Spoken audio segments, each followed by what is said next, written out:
Hello and a very warm welcome to the beautiful bay here in Setubal, Portugal for the continued coverage of the Open Water Swimming World Cup season. Coming up in just a few minutes, we will see the action in the men's and women's 10 kilometers here, the third stop of this year's series. Once again, I am joined today by Tokyo 2020 Olympian Alice Deering. And Alice, there is a bit of buzz surrounding today's event. It's the first time we'll see our athletes competing since the Paris Olympics. Sorry. Yes, yeah, I'm really looking forward to this. It's going to be a good race. It's so exciting to be back on the commentary team as always. But just looking through the start list, there's so many of the athletes who competed in Paris, kind of rolling on, continuing. That energy and that momentum that's built up all throughout the year, coming into some like late season racing, I suppose, or late or early, depending on how you want to look at it. But it's going to be a good couple of weeks with starting with Setubal and going into the next two races. A bit of a mix for these athletes as we see, the likes of Krzysztof Rozovsky, the Olympic champion, back in the water, matched by the top 5 athletes sitting on top of the women's rankings for the series so far. But for many athletes, without the privilege of being able to represent their federation at the Olympics, it's very much business as usual, and they'll be looking to take home some prize money this evening.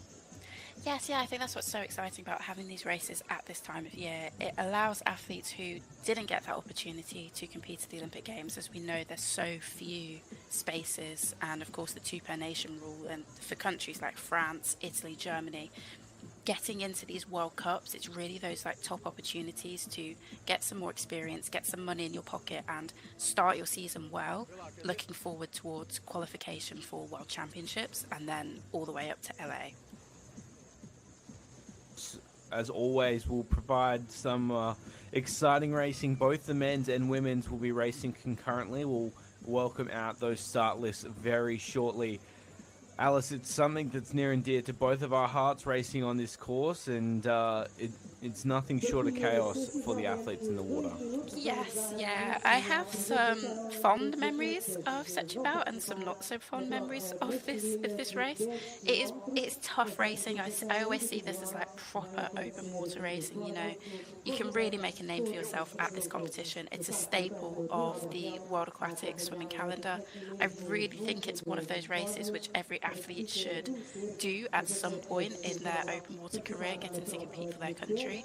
It is a real special one, so I'm looking forward to seeing what the athletes can put out today.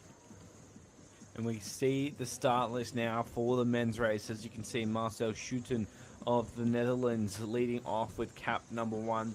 There's just over 30 athletes set to compete, 35 in fact the number, with a couple late withdrawals. But we have Krzysztof Rozovsky as the looming favourite on paper. 19 degrees in the water. That played a factor last year. Do you expect it to play a factor once more in 2024? Yes, yeah. The temperature is just getting onto the bit where you can really start to feel the cold. As we know, a few years ago, this would have been a wetsuit race. It would have been an optional wetsuit, but that always pretty much meant that it was a mandatory wetsuit. I know sometimes there are a few athletes who opted not to wear it, but of course that's not the case anymore. So 19.9 degrees. I personally would be a bit. I would struggle with it personally. I think a few of the athletes might find that, but it's not too cold that you really have to, put that goose fat layer on, or I think we used goose or wolf fat. I can't even remember which one it was, but it's not at that temperature. So hopefully it shouldn't play too much into their minds or into their stroke or racing ability. The athletes take to the water very shortly. We look at the women's field in a second as well, as we see cap number 1 for the men's field, Marcel Schouten, introduced now. The reigning champion from 2023, Caroline Jouis, looms large as well. Leonie Beck, as well as Noisha Johnson, Anna Marcela Cunha, and a number of other favourites for that race. It's going to be an exciting race in both the men's and women's field. Yes, definitely. Looking through the start list, we've got some really big names in here, and it's great to see so many athletes back, like taking these opportunities that World Aquatics has put on for them to get some racing in, to earn some money, and you know, it just gives like fantastic opportunities for us to commentate on and to spectate to. Interesting to see how this race unfolds. Portugal always putting on a fantastic show, and 19 degrees. A couple of years ago, of course, this race would have been raced with wetsuits, and I'm sure that's going to favour some of our bigger athletes, as we see that looks like the Czech swimmer in Matej Kozubek ready to race. He's had a big year, as has Martin Straka, who is introduced just behind him. The Czech Republic well represented here, but also at the recent World Junior Championships. Yes, yeah, just on mentioning the World Junior Championships, if there's anybody who's watching this and thinking, I need to see some more open water swimming, go back and check out what happened at the World Juniors. There was some fantastic racing across all of the events, some really, really exciting potential from a lot of the athletes, and you know, they're the names that we're going to be talking about in the next 2 to 4 years. So if you can't get enough of the open water swimming, please go check that out, and it's it's great to support those younger athletes where we can. The key difference that we saw at those World Junior Championships were some of those athletes that had had a lot of experience racing at this sort of level really stood up and were head and shoulders above the rest of their compatriots. So I expect to see a lot of countries like Brazil, as we see Lucas Machado now introduced, using the World Cups as an opportunity to really gain some of that international experience. And Alice, you as anyone would know just how important those races can be. Absolutely. I will say the gap between junior swimming to senior swimming, it is big, especially in open water. You know, in the pool, it's at least it's just time based, but in open water, there's so many things for you to contend with. So getting juniors in and encouraging them as much as possible, and this is why I think it's fantastic that World Aquatics has the junior ranking system. Just to encourage, you know, you might come 15th or 20th or 25th, but how are you comparing to the rest of the swimmers in your age and in your field? And it really just allows swimmers and nations to know that their swimmers are on a good trajectory, regardless of where they finish on the overall ranking. It's just, it can be really powerful for swimmers getting on funding and having support from their federations. And of course, there are points on offer throughout the race. There's serious points on offer based on the ranking at the end of the race. And World Aquatics is really making a stance at professionalizing the way that marathon swimming has been introduced, and open water swimming continues to develop on this level. Speaking of course, the sprint series is quite tight at the moment. No surprise though, Krzysztof Rosowski still leads that ranking. It's going to be hard to see anyone overtaking Krzysztof from today's race. Yes, definitely. You know, unfortunately, we don't have David Bethlehem competing this weekend, but I think he probably would have been the one in contention with Krzysztof Rosowski. You know, third at the Olympic Games, and also just likes to take it out, likes to put that energy through it, as we see with Rosowski. So I imagine it will be a similar feat today, but let's see what happens. Here we have Pascal Sanzullo of Italy introduced. There are still some big names ready to race here. Rounding out the field, Tiago Campos of Portugal. It definitely means a lot to be racing for your home federation at a home location.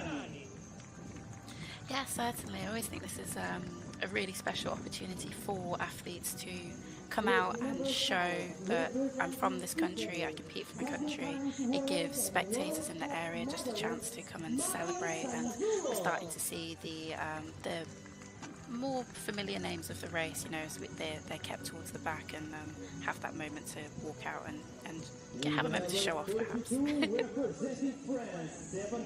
Certainly adding some clout to what these achievements of these athletes are. It's sometimes overlooked, but Dario Ferrani, of course, a former world champion over the 25-kilometre distance, and very handy over the 10 kilometres, of course. He finished third in Soma Bay to start the year.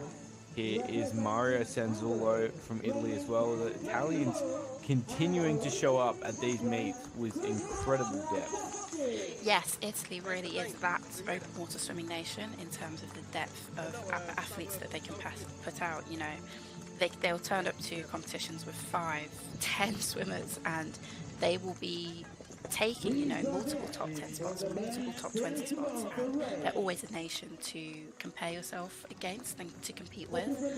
So yeah, it's always fantastic to see the depth that they continue to put out. Athletes to be introduced, and here is the Olympic champion Krzysztof Rozowski. He walks with such stature, really resounding the momentum that he carries through this season after what has been an incredible year. The double world champion in Doha, the Olympic champion, and looking for another win here in Setubal. Do we have any final sort of predictions? Alice, I know I like putting you on the spot with this, but Krzysztof Rozowski, he looms large. Yes, absolutely. And I think race conditions to Rozovsky, because he's such a seasoned racer, won't really affect him too much. He's still gonna, I imagine he's still gonna race it the same way as the first race of this season, essentially. So I think it's gonna be fast from the start. But what do you think? I think Marc-Antoine does well in the chop, but it is going to be cold, so it's going to be tough, because I know that those athletes had some time away from the pool over the recent weeks. Marcelo Guidi as well. He finished second last year in this race and was able to break away from the field. Krzysztof finished fourth in that race, so potentially Marcelo Guidi, but I'm going to go line ball here and say Marc-Antoine Olivier for the men's race win. Okay, nice. Yeah. It's going to be good. Let's see how they get on. So here they are on the starting platform. This, of course, being the third stop of the World Aquatics Open Water Swimming World Cups here in Setubal, Portugal for 2024. Once again, ready to race. 19 degrees in the water. There's 10 kilometers ahead of these athletes. Some strong currents around the course as well. It's all on the line here, Alice, and how exciting. We're back racing. Yes, definitely. You know, this is such a fantastic race. It's tough for the swimmers, but it's going to be some really great racing, some great opportunities to get in, see how you're feeling after potentially having a break. Some of the athletes would have just carried on swimming through, but yeah, it's going to be a hot competition. So in the hands of the starters now, about an hour and 40 minutes of racing ahead for these athletes. It's going to be a tough day out on the water, but they're built for this. These are the professional athletes that are leading the sport of open water swimming forward. And they look thrilled to be back in action after what was an incredible Olympic campaign in Paris 2024. We have 35 athletes set to take to the water for the men's race as they move forward on that starting platform. Just moments away. And they're off here in Setubal for 2024. This is the third leg of the 2024 World Aquatics Open Water Swimming World Cup here in Portugal.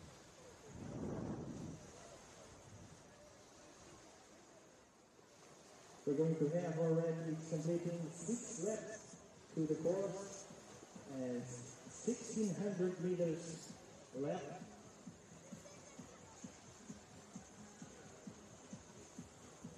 We'll keep a specific eye on the back end of the course, but so far, Alice, not a lot separating our lead swimmers. No, yeah, it looks like the pace has been taken out fast.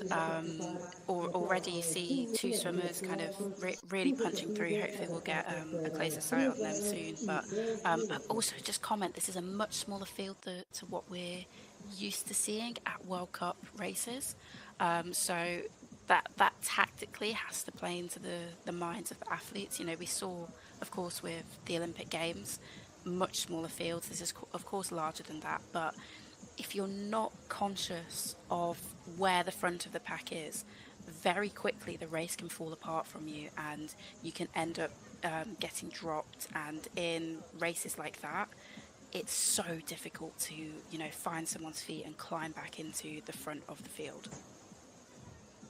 Especially at this course where the currents really do play a massive part on the race, with massive tidal shifts, as well as on the far side of the course, which the athletes are making their way towards now, there is a river mouth. So with those tidal changes, there is a lot of movement in the water, and it's very easy to be getting caught in the wrong position early on in the race. And you can see, I'm not sure who that is out in front. It looks like Marc-Antoine Olivier sitting in second, but that is a massive move off the starting platform to really put those big names under pressure. With the likes of David Bethlehem not racing, there would have been a little bit of questions on the starting platform as to who and how the race is going to be swum, and I don't know if anyone would have been expecting for it to go out this fast early on.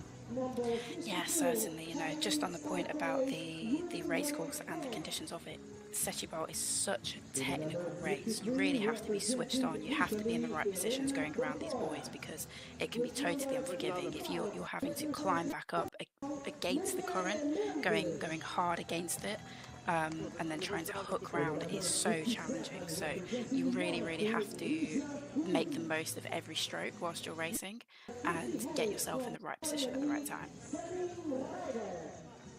How that plays out on the far side of the course, and watchers around the world will be absolutely thrilled with how this race is going to play out, of course, because we don't only get to watch the men's and the women's, but we get to watch them concurrently. So it's going to be an action-packed 2 hours of broadcast here as we introduce some of our female athletes to the starting platform. Lisa Pearl of Monaco introduced just there, and hasn't she had a fantastic year? Yes, yeah, it's great to see Lisa continuously racing, always at these competitions. Qualifying for the Olympics, coming ninth at the World Championship. She's currently ranked 8th in the sprint ranking as well. So she is like a staple name on the start list. It's always great to see her competing and racing. So I'm looking forward to seeing how she gets on in this race. The big names being introduced here is the defending champion from 2023, Caroline Jouisse of France, Leah Boy of Germany. These are the names that are going to be pushing very hard at the end of the race. Last year, it was almost anyone's race all the way to the finish line. It did take its twists and turns throughout the 10 kilometers. Gabrielski will be looking to take the win, and Bettina Fabian took home her first World Cup medal at this race last year. So plenty of athletes with experience, and none more so than Anna Marcela Cunha, the GOAT of open water swimming, alongside, of course, Sharon Van Ruendal. Yes, yeah. Whenever you see Anna Marcela Cunha racing, you know it's a serious race. You know that there's going to be some pace on it. You know that if you find yourself next to her going into the last kilometre, that you've raced really well and you should keep with her. So we have some amazing names in this, like Bettina Fabian.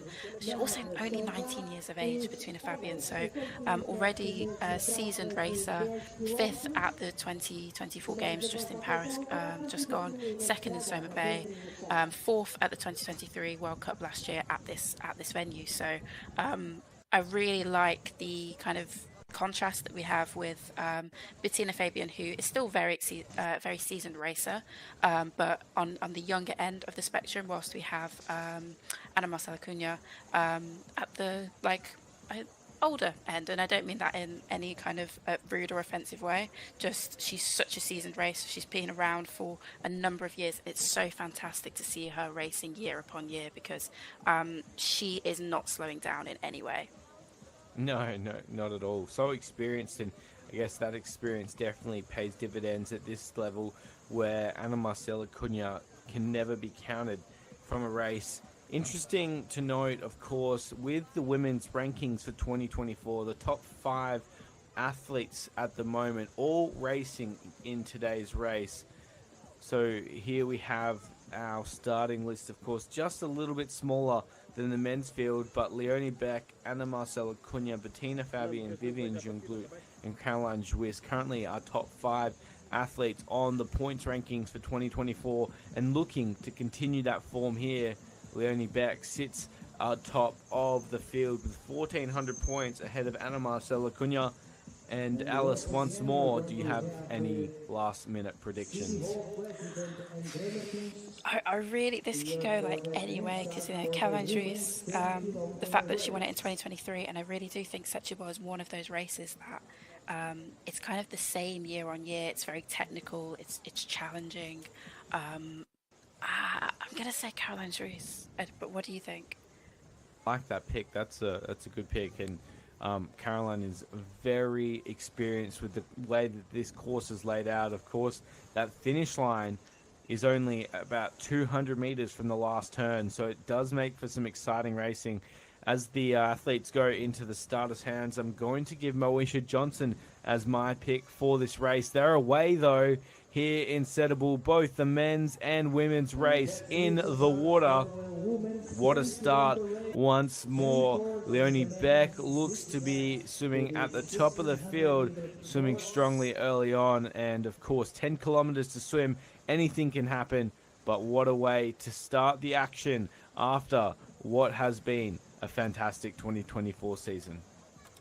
Yeah, certainly. And just speculating on Leonie Beck, who do you think that's the only who's taking it out at the moment on the far right of the screen? I've gone early with it, but actually I think it's Vivian Junglu. Okay, fair. I was just gonna as a theory, diving into this kind of water, it's cold. Like, it's going to be a bit of a shock to your system, especially the air temperature is probably at a similar temperature to the water temperature, so it's going to feel cold. So diving in and probably putting out a strong burst of speed for all of the athletes would be crucial, because you don't want to get into a 10k being too cold. So getting in, putting in like a good hard effort at the start is actually always a good idea, just to get your body used to the temperature of the water and also get your blood pumping as much as possible. It's interesting to note that last year Leonie Beck also raced here, and she was coming off a fantastic year in 2023 as well, the double world champion in Fukuoka, and almost looked unstoppable, and decided to lead the majority of the race early on, ultimately leading to her demise in this event as she fell back, I think, outside of the top 10 at the end of the race. So clearly the cold and rough conditions not suiting Leonie Beck. I'm sure she would have revisited that with her coaching team post the performance in Setubal, and has adjusted for that here. But I think she is taking the lead now, out in front, and will hopefully be looking to control the pace from start to finish. But we know that there are athletes like Moesha Johnson that also like sitting at the front, so expect to see a little bit of a battle there. Yeah, this is interesting, because from what I know of Leonie's racing, it's typically she'll sit in behind a little bit and then start to punch through. So I really like seeing this from athletes, where it's a race that there's a lot on the line in terms of overall rankings and, just bragging rights of being the champion of one of these fantastic events. But it's a great opportunity for racers like Leonie Beck to get in and try something different from her norm. Let's see how fit I am. Let's see what's happening. Let's see how everybody else is feeling, and just try something different. And opportunities like this don't come that often in open water, because the quality of the race depends a lot on who you're racing. So when you get an opportunity to race people like Moesha Johnson or Alan Marcela Cunha or Bettina Fabian or Suisse, take opportunities to try something new and see how that marries up with the field. That is the way that we'll see this race unfold. At the moment, Alice, I actually think it's Moesha Johnson out in front. She's had a pretty big program since finishing off with an incredible silver medal at the Paris Olympics. She's just recently qualified for the Australian Dolphin team in the Short Course World Championships, set to be held in Budapest later this year. And it takes a pretty special athlete to back up from the marathon swimming at the Olympics to make the short course world championship team, and now racing here in Portugal. As we were talking about yesterday, it's quite a scary prospect for what that means for the other swimmers in the field. Yes, definitely. And she competed in the 1500 at the Olympic Games, and she finished sixth in the final there. So we're looking at a swimmer who has that engine to swim a fast 800 and a fast 1500. And personally, for me, that would have been terrifying going against that. Of course, all of these other swimmers will have great 1500 times, but to get to the level of Olympic final in that event, the the aerobic system and the strength endurance you need for that is something that is just a bit different to a 10K. So as you can see here, she's got someone on her feet at the moment, but then there's a straight line of 4 swimmers kind of battling to get back on the feet of the second swimmer. And this is where races can get very tricky when you're in that line of 4. No one's kind of taking that opportunity to surge forward, or can't at this point. And going around turn, this is where things can get very tricky. And talk to us about this course. We've mentioned a number of times that it is quite a tactical and technical course, and these athletes are racing now through this opening straight, and we'll get this shot here of where the river mouth meets the ocean, and you can see the yellow turn can. This is where it does get a bit interesting. There's a lot of water movement. As an athlete, how do you manage yourself in that pack? And if you were swimming right now, where would you be hoping to be positioned?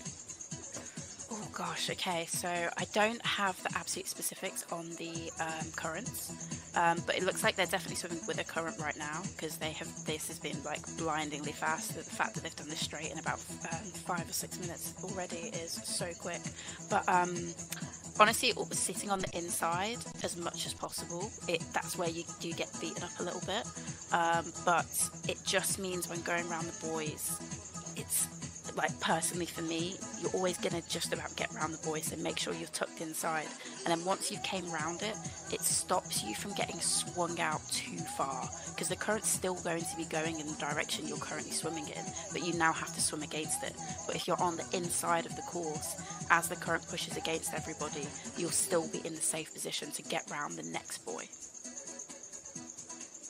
That's a great point on how you manage it, because when you're swimming with the current, you're going to be feeling absolutely fantastic, and then one stroke later, swimming against it is quite a harsh reality check. And as we move back to our men's field, you can see that starting to play effect. I believe we go to our lead now, and no surprise, Krzysztof Rosowski punching into this headwind, and only Krzysztof could make this look easy out in front of the race, and just muscling his way through the water at this point. He's truly in incredible form. Yeah, absolutely. You can see the strength on him to have to deal with these kind of conditions. And I've always thought there are kind of 2 ways of being an open water swimmer in these conditions. You either kind of swim with the water or just work against it. And I think Rosowski is a great example of one of those athletes who can work with it and against it at the same time, if that makes sense. Just make his way through it in such a clean way.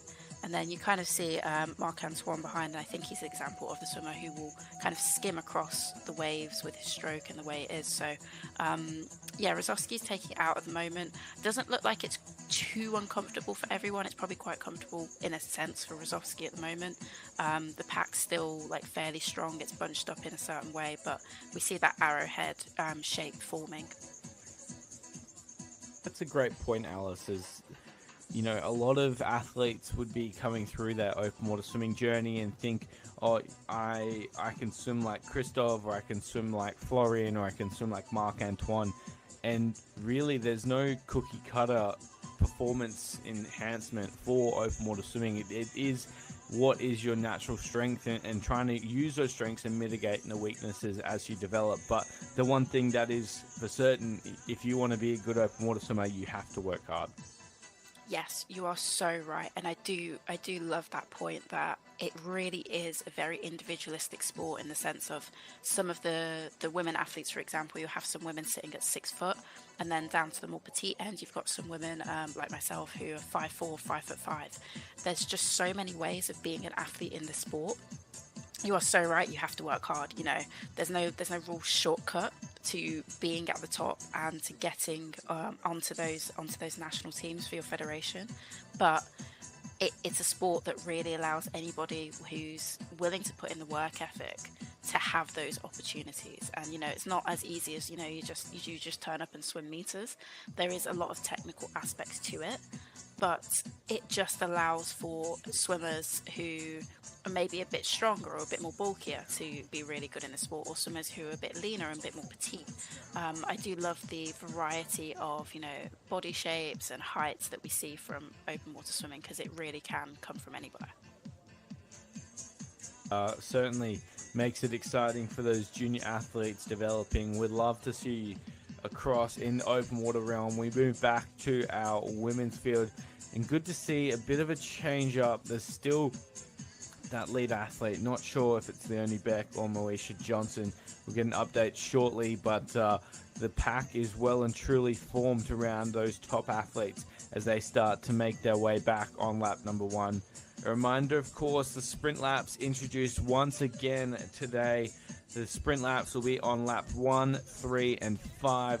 We look back to the current rankings. David Bethlehem sitting on top for the men's ahead of Marc-Antoine Olivier, Marcelo Guidi, Christoph Rozovsky, and Domenico Azzarenza rounds out the top 5 for the men's. For the women's, of course, it is Ginevra Taducci who loves sitting forward in the race that leads the way. Bettina Fabian sitting second, Vivian Jungblut in third, Caroline Jouis sitting back in 5th position. So there is plenty on the line for these athletes. This is lap 1, which means that there will be some sprint points up for grabs. And here we go, Alice. It is Christoph Rozovsky coming around that turning can.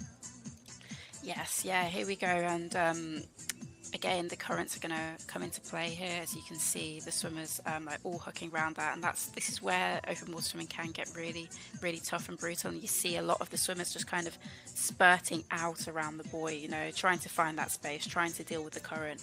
And this is where sitting at the front is just so beneficial, because Rozovsky didn't have any traffic going around that buoy. He was able to just focus on his line, get round it, and keep pushing. But as we see, he's got 2 swimmers on his hip now, which if you've listened to me speak on open water swimming before, this is my pet hate as a swimmer. If I was Rozovsky right now, there'll be some thoughts going through my head. But you know, he's very well used to this, and it's one of the natures of open water swimming. And also one of the benefits of the sprint laps is it does entice the likes of Marc-Antoine Olivier, who is currently sitting in 2nd position, to make a play to come over the top of Christoph. We usually wouldn't see much movement at this point in the race if there wasn't that incentive behind. So potentially a nice little battle shaping up here between Rozovsky and Olivier. Rozovsky, of course, taking out the points last year in the sprint. So we know that he's going to be wanting to chase some of that money that's aligned to it, and a little bit of a battle shaping up to end out lap 1. Yes, you're absolutely right. It just keeps things constantly dynamic and moving, and open water is always like that. But sometimes you see, especially at the front of the race, that there's not much incentive to leading the race, especially if you know that you're not going to swim faster than the person in front of you. So it is great to see that these sprint laps have directly impacted the fact that swimmers are now trying to push forward. And yeah, we see Rozovsky and Olivier having like a mini battle, and I really feel like this might be a preview for the finish. I'm going to call that early. Yeah, what an exciting prospect. If we get to see this 3 times before we move into that finish, it's going to be a great day for viewing open water swimming around the world. Here they come to end out lap 1. It is a tight tussle between the top 2.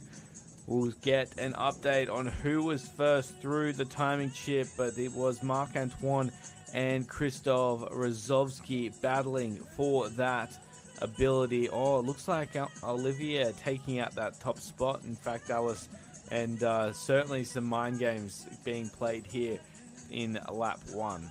Absolutely, yeah. I guess it was so close that the swimmers probably won't know who took that, but it's just some smart racing, I suppose, from Marc Antoine to find that opportunity to move up onto Rozovsky's hip and then just can keep pushing with him and obviously get through to finish lap first by probably a hand length or something like that.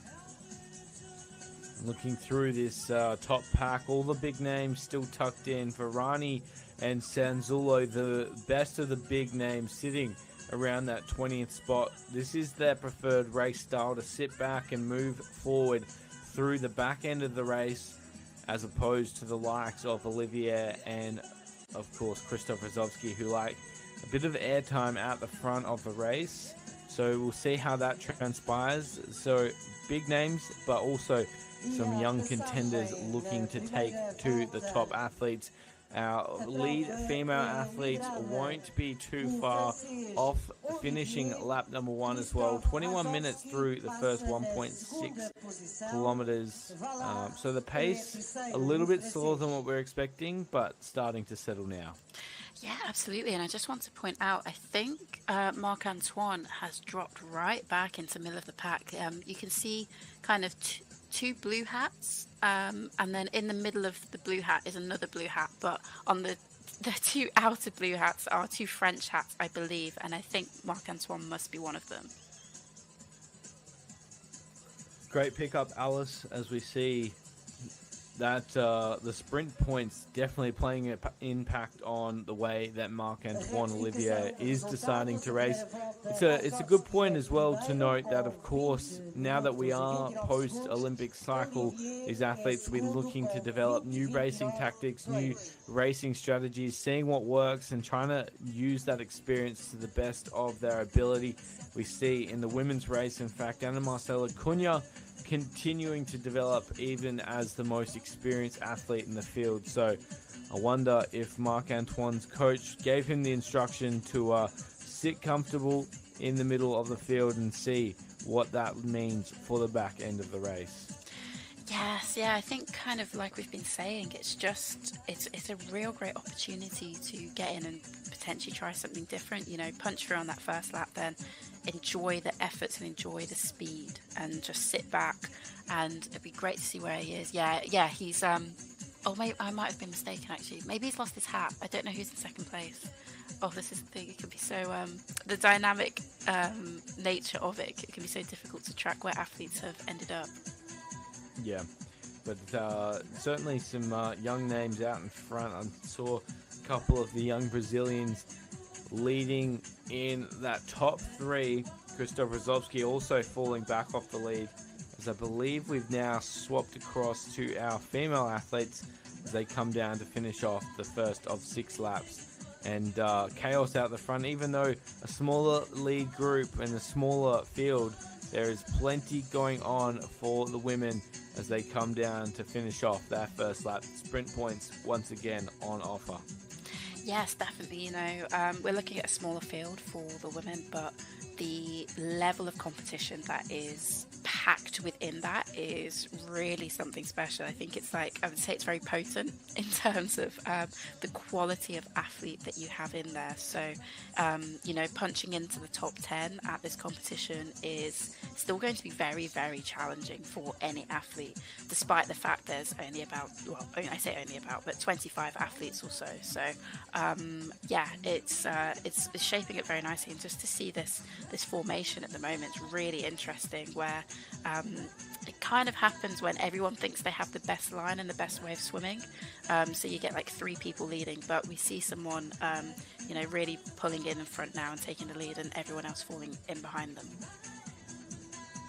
Point, Alice, is, you know, especially in these conditions where viewers around the world be looking at how the waves are sort of shaping, and there's not a lot of structure to the way that the conditions are providing for these athletes, and we really can't do it justice to what these athletes will be facing at water level. Talk us through what these conditions mean for the athletes and the unpredictability of the chop coming across your stroke, and the way that can not only impact your physical state but your mental as well. Yeah, certainly. It's one of those things where it's really annoying, especially for an athlete like myself, where I like to draft, I like to sit in behind. Waves can just, come over your stroke, chop, and then you lose someone's feet for a second, and then you have to like look up you have to look up way more often and much higher than you would like to, and that puts a lot of strain on your lower back, onto your hip flexors. Fatigue in your shoulders start a lot earlier than you would like and what you're used to. So there's a lot of physical and mental resilience that's needed for this race specifically, and I think that's why I like it so much. I really think it's a great challenge for athletes, for open water swimmers, and it's one of those that even just saying you've competed at Setubal, I think holds a lot of weight. It shows that you are an open water swimmer who's competed on the international stage for your country, because it's just that staple in the program year after year, and I always think it's great to see it on it. As much as it kind of terrified me racing here sometimes, it was always a pleasure. I think when you're in that mind state, it's good for good and bad for bad. You can really take a lot out of the mental state if you're having a good day and you're thinking across the rest of your competitors. They could be in a really poor mental state because of the conditions that can be provided, as opposed to swimming in a lake where the conditions are usually a lot more controlled.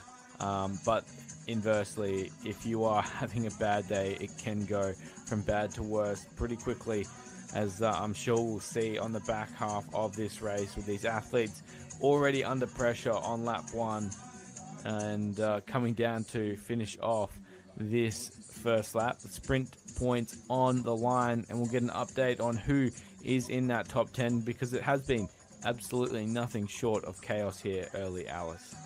Yeah, certainly. Yeah, I just want to emphasize your point on the fact that when it's going bad, it can go really bad, and conditions like this can make the race feel so much longer. It can kind of extrapolate things out, and if you get dropped in race conditions like this, it is one of the longest days of your life. It's one of the longest competitions that you can ever do, or it feels that way anyway. So there's always an incentive to keep up with the pack, always, but especially in races like this where you're dealing with current and chop, and I mean it's also a boating channel further out. I don't know if you caught that earlier with some of the boats, but it's a busy body of water for many reasons. So it's just a place where athletes really can get in and give some good effort. Is also the benefit of what open water swimming can provide. I believe we get a good shot of the top 3. I think that's Bettina Fabian leading to Lisa Powell sitting in second. We'll see shortly as they come through the drawing in the shot there. But Bettina Fabian, I believe, leading the way, Alice, and doing a good job early. Yeah, certainly. She sat second in the sprint and third overall. So I'm not surprised that she's taking it forward. And again, it's great to see Jeanette Spiwoks up there as well. Always great to see athletes putting in this effort early for those sprint opportunities, but also just getting out in front. And we see the line getting strung out a bit now with the speed that Bettina was putting down. Through that field there, Caroline Jouir sitting all the way back in 17th to 18 seconds off the lead. Moesha Johnson also well down the field in 13th. Didn't catch where Leonie Beck was, but we'll get an update on that shortly. But still, some of those big names definitely taking a concerted effort to sit further back in the field and hoping to play their cards late on.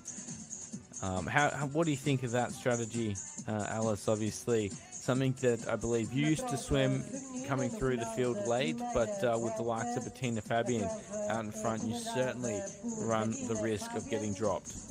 Yes, yeah, this is where this method and this style of swimming is just so dangerous sometimes. As we see now, with the current, The speed is hot. Whenever it's strung out like this, it means that there are swimmers who are struggling to keep on it, and that the pace at the front is going fast. So also in smaller fields, it is much more difficult because you don't have as many bodies to pick up when people start to get tired, and that draft of anybody being in front of you makes swimming easier, regardless if they are swimming slower than you. If you can get onto their feet and then overtake them, you have saved some energy and used their speed. So it's with a field like this, it is tough. Off of the back of the Olympics, it's basically about a similar size, so it won't feel too alien to the athletes who did compete at the Olympics.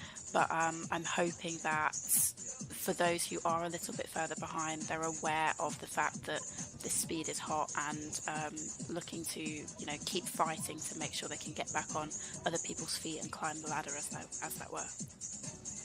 Yeah, you can see the pace really starting to switch on here on this straight as they swim with the current down the far side of the course. This, of course, being lap 2 of 6.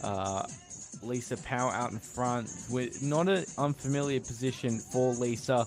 The Monacan swimmer really does enjoy sitting at the front of the field and controlling that pace so that she can stay in contention with the top 10 as the big named athletes really make their move through the back stages of this race. If you were the likes of Moesha Johnson, Caroline Jouis, who we saw sitting all the way back in 17th and 18th, what's the move now? You got to be attentive. You got to make sure that those splits, if they're opening up ahead of you, you need to be ready to jump across, right? Absolutely, and I would say I wouldn't stress myself too much in trying to catch ground up on this straight. Kind of enjoy the speed that you're sat at, and the opportunities to really make some gains in this race are when you're having to swim against the current, but also when the current is pushing you another way. So we see it, these top 2 M boys in between there. If you can get your lines right, if you can be fortunate enough to find the right feet of the pack in front of you, that's when you can make up valuable seconds and climb up 5 or 6 places and suddenly be back in 8th place within touching distance of first place. So it's a race where no one's counted out until we're looking at the last kilometre, but it can go badly for you very quickly if you're not being proactive with your placing and with your strategy.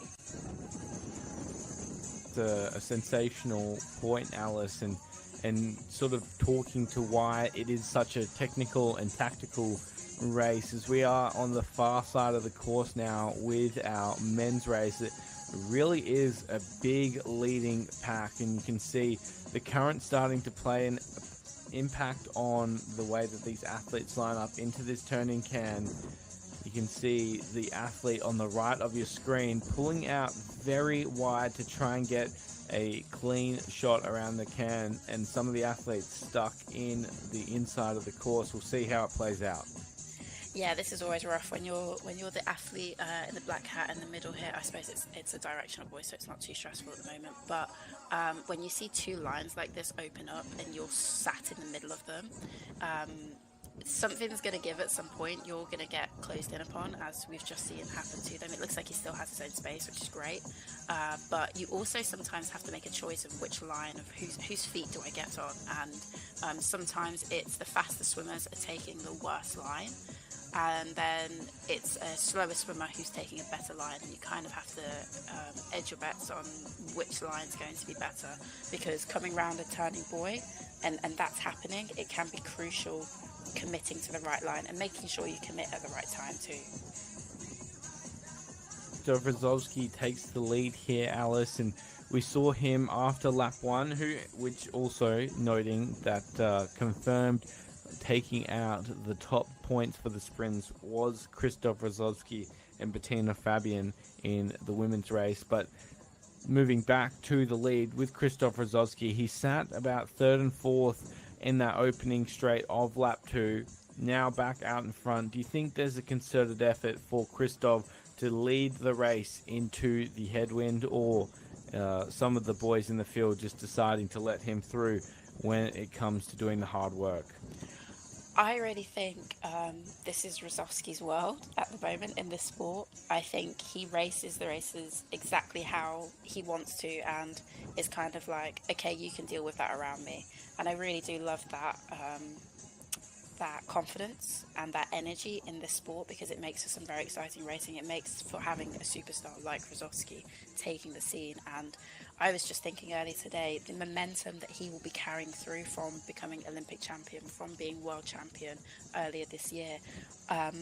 He would have been itching to get back in the water to race. You know, when you've had those amazing races, those amazing opportunities, and then the season kind of suddenly ends, you always kind of sat thinking, oh, I just wanted to continue. So it's no surprise he's out here today racing how we know he races.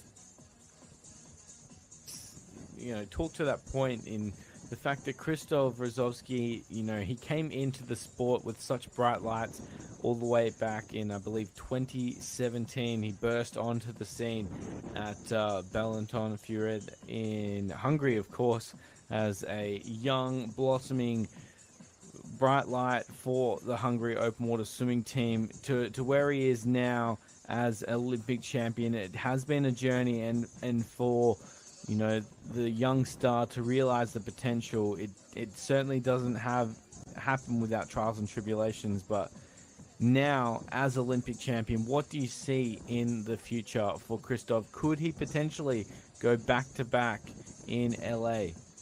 Yeah, certainly. I think that's definitely what's on his mind. You know, I think second at Tokyo Olympics, first at the Paris Games.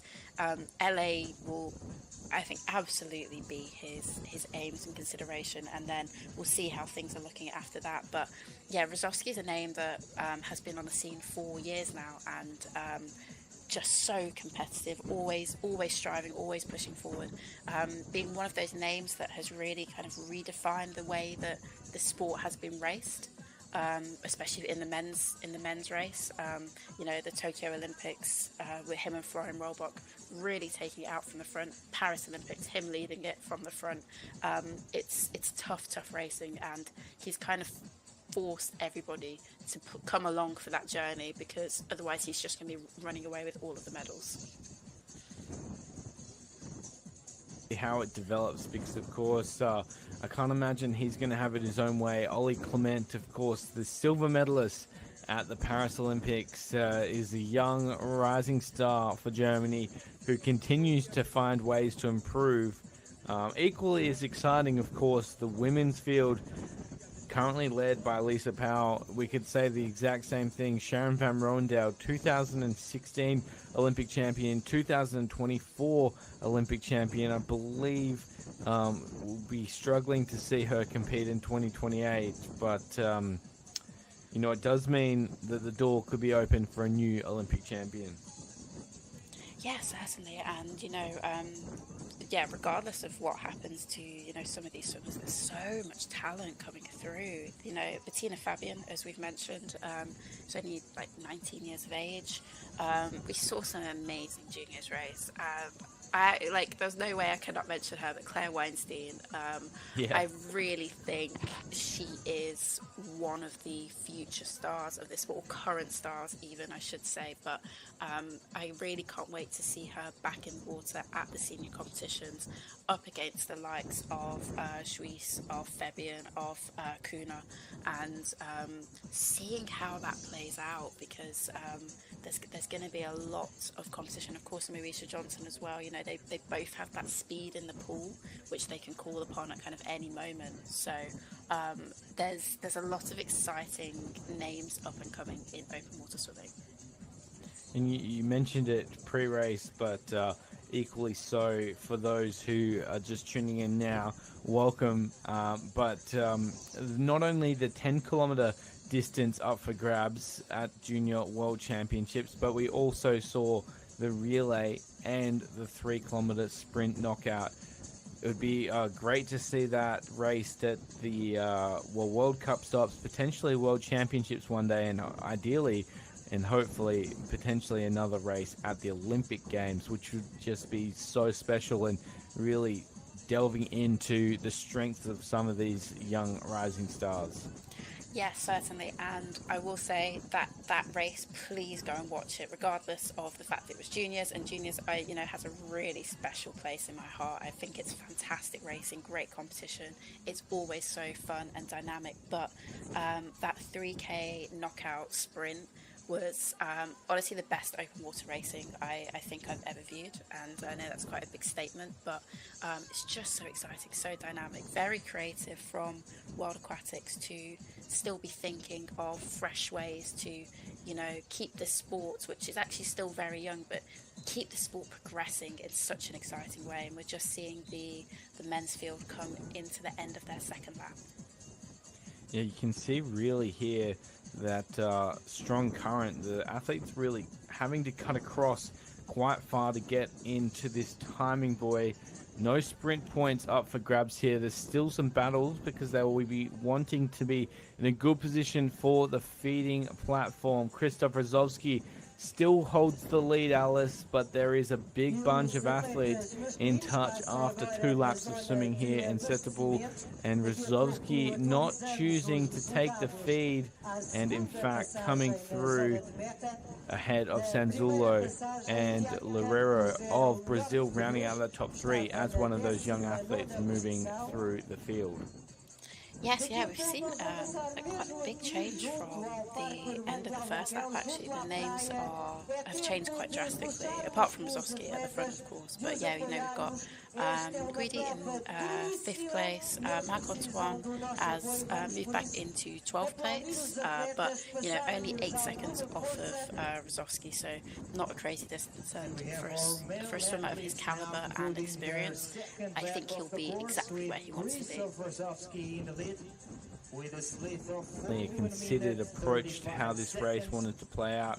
Marc-Antoine Olivier really using the opportunity to battle with that pack, and it's impressive to see it structured the way it is. I didn't expect so many athletes to be sitting in the lead group, and Alice, as these athletes switch now into lap 3, swimming with the current, you can see just how effective that is on the athletes, and almost looking like Rozowski trying to put a surge in. Yes, yeah, this is where the pace, you will feel the pace just pick up naturally, because it does feel really good swimming with the current. You don't really notice it that much, but all of a sudden, like, you look, you take your breath, or you look up front, and things are moving much quicker than you're used to them being. So, especially when you're leading, it's an exciting point where that adrenaline can kind of kick in, and you can put down a good effort and try and break the pack apart a little bit. And yeah, it looks like Rozowski's trying to do that at the moment, but equally the effort that he puts in allows for this amazing draft to kind of be facilitated for the other athletes, so they're benefiting off of his effort, of course. So Rozowski leads the way. Believe Guidi currently moving through the field. Italy certainly sitting in 2nd position. We'll see how it plays out. A big pack leading the men's race. It has been 2 laps done, 4 laps to come. Sanzulo, in fact, sitting in 2nd for Italy. And it just goes to show the depth that the Italians have. Not only the Italians, but the Sanzulos with both Pascal and Mario, but the young sister, in fact, I believe it's Chloe Sanzulo, that we saw compete at the Junior World Championships as well. Yes, Sanzulo is a name that I have been seeing and hearing in open water for a number of years, and this is what I mean about Italy. I think it's just fantastic that open water is taken like that. It's taken as an event that we want to be involved in. We want to be competing at these competitions. We're sending people constantly, and they will constantly be getting into the top 10. There's always another Italian ready to take their Olympic spots. So yeah, it's that there's such a strong and dominant nation in this event. That's right, Chiara Sanzulo, in fact. So apologies for that. Chiara was 0.0.0 off taking home gold in the women's 10K, so certainly a name to note, and how good as well for open water swimming that we had such tight racing at the junior championships. Expect to see something similar here, though, as there's nothing separating our lead women as they come down to finish off lap 2 here. Believe still Lisa Powell of Monaco leading the way. And what a name she has become for this sport, really starting to emphasize her dominance, especially in the early stages of races. Yes, it's great to see, as I've been saying, taking this energy from the Olympics. Lisa finished 18th in Paris, so probably not quite what she wanted, after coming 9th at the World Championships. So it's fantastic to see her take that and say, okay, no, I want to be at the top. I want to be punching for medals, and that's what she's doing now. She's putting in a great effort. She used to compete for France, now competing for Monaco, and it just goes to show, like, the French depth is something similar to the Italian depth. So taking those opportunities, going to the Olympic Games, competing with the best in the world, and continuously being within that top 10, and I really don't think it's long until we see her taking podiums at World Cups and hopefully at World Championships and Olympic Games too. Well, I guess that's the key point, is for these athletes, there's only 3 spots on that podium at the end of the day, and that gets extrapolated across the World Championships and then to the Olympic Games. But opportunities such as the World Cup Series and the Lens Series, as well as other races throughout the year, provide these athletes with the opportunity to really cement themselves as professional athletes, and we've seen that continue to develop as we get athletes staying in the sport longer and longer. Ana Marcela Cunha, of course, the most professional of open water swimmers. Do you think that's playing an impact? If Lisa continues to race at this level, she's going to be able to race for longer and longer with that prize money and federation support looming large, of course. Yeah, you're absolutely right. The fact that we have this many opportunities to race against each other, and some of these World Cups, it'll sound like a bold statement, but some of the World Cups are like harder than the Olympic Championships in terms of the depth, harder than the World Championships, because you'll have like 4 Australians, 4 Americans, 5 or 6 Italians, 5 Germans, all of these amazing open water swimming nations where you can enter as many swimmers as you want. But then moving to a World Championships, there's only 2 per nation. Moving to the Olympic Games, only 2 per nation. So the fact that some of these World Cups, if you can get onto the podium at some of these, I think the hardest that I've seen in terms of depth was Fun Chao last year in 2023. That was just one of the most stacked races that I've ever seen, and getting onto a podium there or into the top 10 can be monumental for these athletes in terms of the prize money from FINA, but also an indication to their federations that I'm a serious player in this sport. Back me, put money, put time, put effort into me, and you can be having someone on the world podium or hopefully the Olympic podium. Also, talk to that for especially a federation like Monaco, who doesn't see a lot of success on the World Aquatics podiums. For Lisa to be pushing the envelope for what could be possible for Monaco athletes would be not only inspiring to her, but inspiring to other athletes that represent Monaco and smaller federations around the world. Yeah, certainly. It really does highlight the fact that there are a lot of sports on the Olympic, both summer and winter, to partake in, and that you can nurture athletes to come through. And I think it's always really exciting when you do see the less well-known swimming nations having athletes at the front of races like this. Japan is still a massive swimming nation. Please don't take my words out of context with that. But at the World Junior Championships, we saw Japan really putting in some amazing swimmers and who put out some incredible races and performances. So I think with this event especially, because it is so universal, there's open bodies of water around the world there's potential for so many nations to really get involved with this if they have the structure and the effort from their federations or from their governments in some cases. So I love to think the potential of open water is really there for a lot of nations. As these races continue to develop and the excitement comes through, we saw, of course, an iconic race in the Seine River earlier this year, and I'm sure that LA will be planning something equally as exciting. Added to that, of course, Alice, next year we'll be heading to Singapore for the World Championships, where open water swimming will be competing once more. That is something that I haven't even begun to think about how exciting that could be for these young athletes, as I'm sure the youngsters of the next generation, including Bettina Fabian and Claire Weinstein, as well as Katie Grimes and Moesha Johnson, among many others, circling that championships as an opportunity to potentially become a first-time world champion. Yeah, certainly. I will have to say I have an absolute love for Singapore. It's my favourite country/city in the world.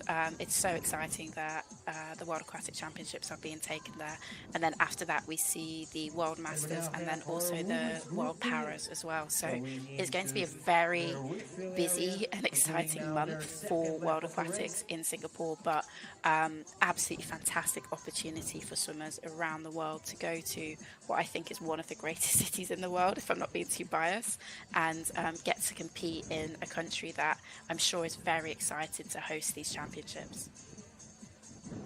To one of my para-athlete friends not too long ago, they were so excited to be racing in the same city as the World Aquatics Championships, and obviously it's not often where para and able bodies get to race in similar vicinities, so hopefully that shines a light on IPC World Champs, and we encourage everyone to tune into that action. And also the Masters, there are some sensational athletes out there kicking around in the Masters comp, and I'm sure they'll be looking forward to what Singapore holds in store.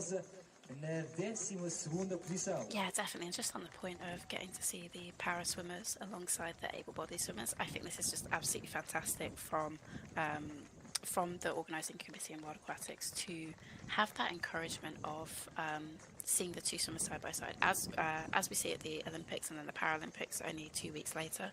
It just kind of makes sense to use everything that's already set up and host both competitions. I think it's fantastic to see. An update through that turn can there. That was the end of lap 2 for our women's athletes, as we now move back to the men's leading group.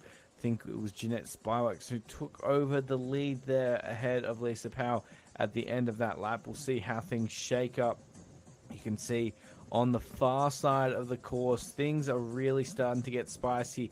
For the men's field, we see more and more athletes starting to drop off the back of the pack, and it looks like Krzysztof Rozowski, the long, strong stroke of the Hungarians, out in front. No surprise, but Alice, it is quite chaotic sitting in behind second. Yes, yeah, you're seeing these really busy packs of swimmers, and this is when it can get quite physical. You're all fighting for similar positions on people's feet. Whilst the pace is comfortable-ish, you just get pushed around a bit. The waves are difficult. You look up and all of a sudden the swimmer's feet in front of you is about a meter or so to your left or to your right, and you have to cut over, but there's someone else right next to you. So pack swimming can be very difficult and stressful sometimes. Sometimes it's very easy and steady going, but in conditions like we're seeing in Setubal, it makes it that much harder. We'll see how it plays out here. The conditions looking to just sort of get a little bit harder as this race is going on. It is, of course, an afternoon race, one of the only World Cups to start in the afternoon. I believe we've started 4 p.m. local time, and I'm sure it would be, well, actually, Alice, in your experience racing at this course, how does that change the preparation for the race? Yeah, this is tough. I personally always prefer the morning racing because you wake up and you don't have to deal with your nerves for as long. For a lot of the athletes who just, this is constant, this is what we do month after month, they'll just be used to it. You deal with it. You wake up, you have some breakfast, you probably go to do a short warm up swim in the pool, is what we would always do. Probably go do 1K to 2K, keep it kind of light, get back, have some lunch, and then head over to the race venue. And a lot of the prep will be honestly around eating, make sure that you're hydrated, the carb loading is there, and that your body is feeling in the best condition you can put it in for the race. And it's always a little bit challenging, I think, with afternoon races because they're so rare. Like this, I think Setubal is one of the only ones that I ever remember having to race in the afternoon. So it does completely change the dynamic of the day, but it's just the conditions you're dealing with. Everybody else is in the same boat. So you deal with it, you do your process, and you get into race. Sure, for some of those more experienced athletes, it's definitely going to play an impact on how they can put together this race. And for the younger athletes, it's just hold on as long as you can.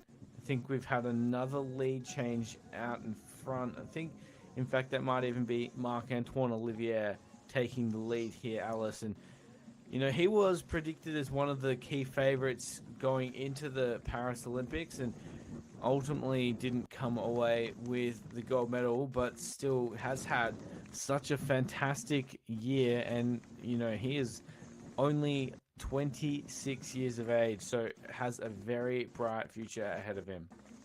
Yeah, certainly. And I think this is the tough thing about the 2024 year. You had a Worlds, a Europeans, and an Olympics. So, you've got swimmers who are sitting like world number two, or, world champion, and then move into Europeans, can become a European champion, sorry. And then you've got the Olympics, and obviously the Olympics is always going to be the overarching thing. It only comes around every 4 years. But basically, I'm saying the Olympics can overshadow so many other amazing achievements which athletes have done this year. And I think Marc Antoine is one of those athletes. Still finished seventh place at the Olympics, so an incredible placing, like really, really good, really positive. But second in Doha at the 2024 Worlds, and he is an Olympic medalist from Rio back in 2016. So I think he definitely, of course, would have been punching for those medals. So I really do like to think that LA 2028 for him, it should absolutely be on the cards. Well, he's such a special athlete. The way that he's able to race with a slight figure as well in so many different conditions is truly a testament to the work that he's done. And I know some of the sessions that he's done through his career are eye-watering for athletes around the world, and not just swimmers, of course. Like some of the times that he's able to hold over long distance really do make you question what is possible for humans. And I don't think that we have seen the end of Marc-Antoine Olivier in 2024. There is a big and bright future ahead, including, of course, the end of lap 3, which is coming up very shortly. The points for the sprint up again, and I guess that should be no surprise as to why the Frenchman is near the front. Yeah, certainly. And this is what's exciting about it. It's dynamic, it's fun. There's a lot on the line with each race, and then mini races packed within the overarching, 10K. So, yeah, we're seeing some very good racing here, and I think it got a Brazilian as well, sat in third place, just coming up on the shoulder of one of the Italian swimmers, and then another Italian swimmer tucked in behind him, and then I think we see Rosowski in the white hat, just in behind the Brazilian as well. Big effort here from Rozovsky, but could be great viewing through this turn can.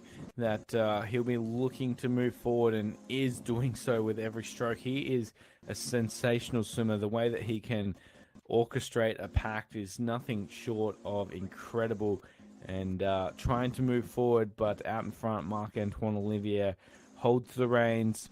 I tell you what, Alice, we'll start to break down the course as we get through the end of lap 3 here. We'll be approaching the halfway mark very shortly, but the turn between this one and the rounding out of the lap in about 300 meters time definitely doesn't do it justice as to how far this feels in the water. No, definitely not. And I just want to say the effort of Marc Antoine to really climb up through the field. I think he finished the end of lap 2. He was in 12th place. Just to come through and to be leading so comfortably and so dominantly. You would think he had been sat there the whole time. It's just such an amazing racer, and always great to see him in the water. But yeah, you're absolutely right. These straights can really feel long, and you look up and you see the turn buoy and you think it doesn't feel like it's getting any closer, but then all of a sudden it's there and you're getting squeezed around. The pack's like contracting upon itself, but at the front, it looks like Marc Antoine's got some comfortable water and taking it into win lap 3. Yeah, it'd be interesting to see where Christoph Rozovsky is. I can't see him moving through the field with any serious intent to come over the top of Marc-Antoine Olivier. I think this is the position that the Frenchman would have been wanting and hoping to be in. Of course, there's still a bit of water to pass under the timing bridge before these athletes pass through, but it all sits with Marc-Antoine Olivier as he comes down with about 100 meters to swim to round out lap 3. Yeah, and he's kind of got clear water behind him. You know, the next swimmer behind him, the Italian, potentially the Italian, sorry. You know, he's got about like half a meter or so until he touches Marc-Antoine's feet. So this speed that Marc-Antoine's put down, if I was any of the other swimmers, I would be a little bit concerned. You can't let that get too far away from you.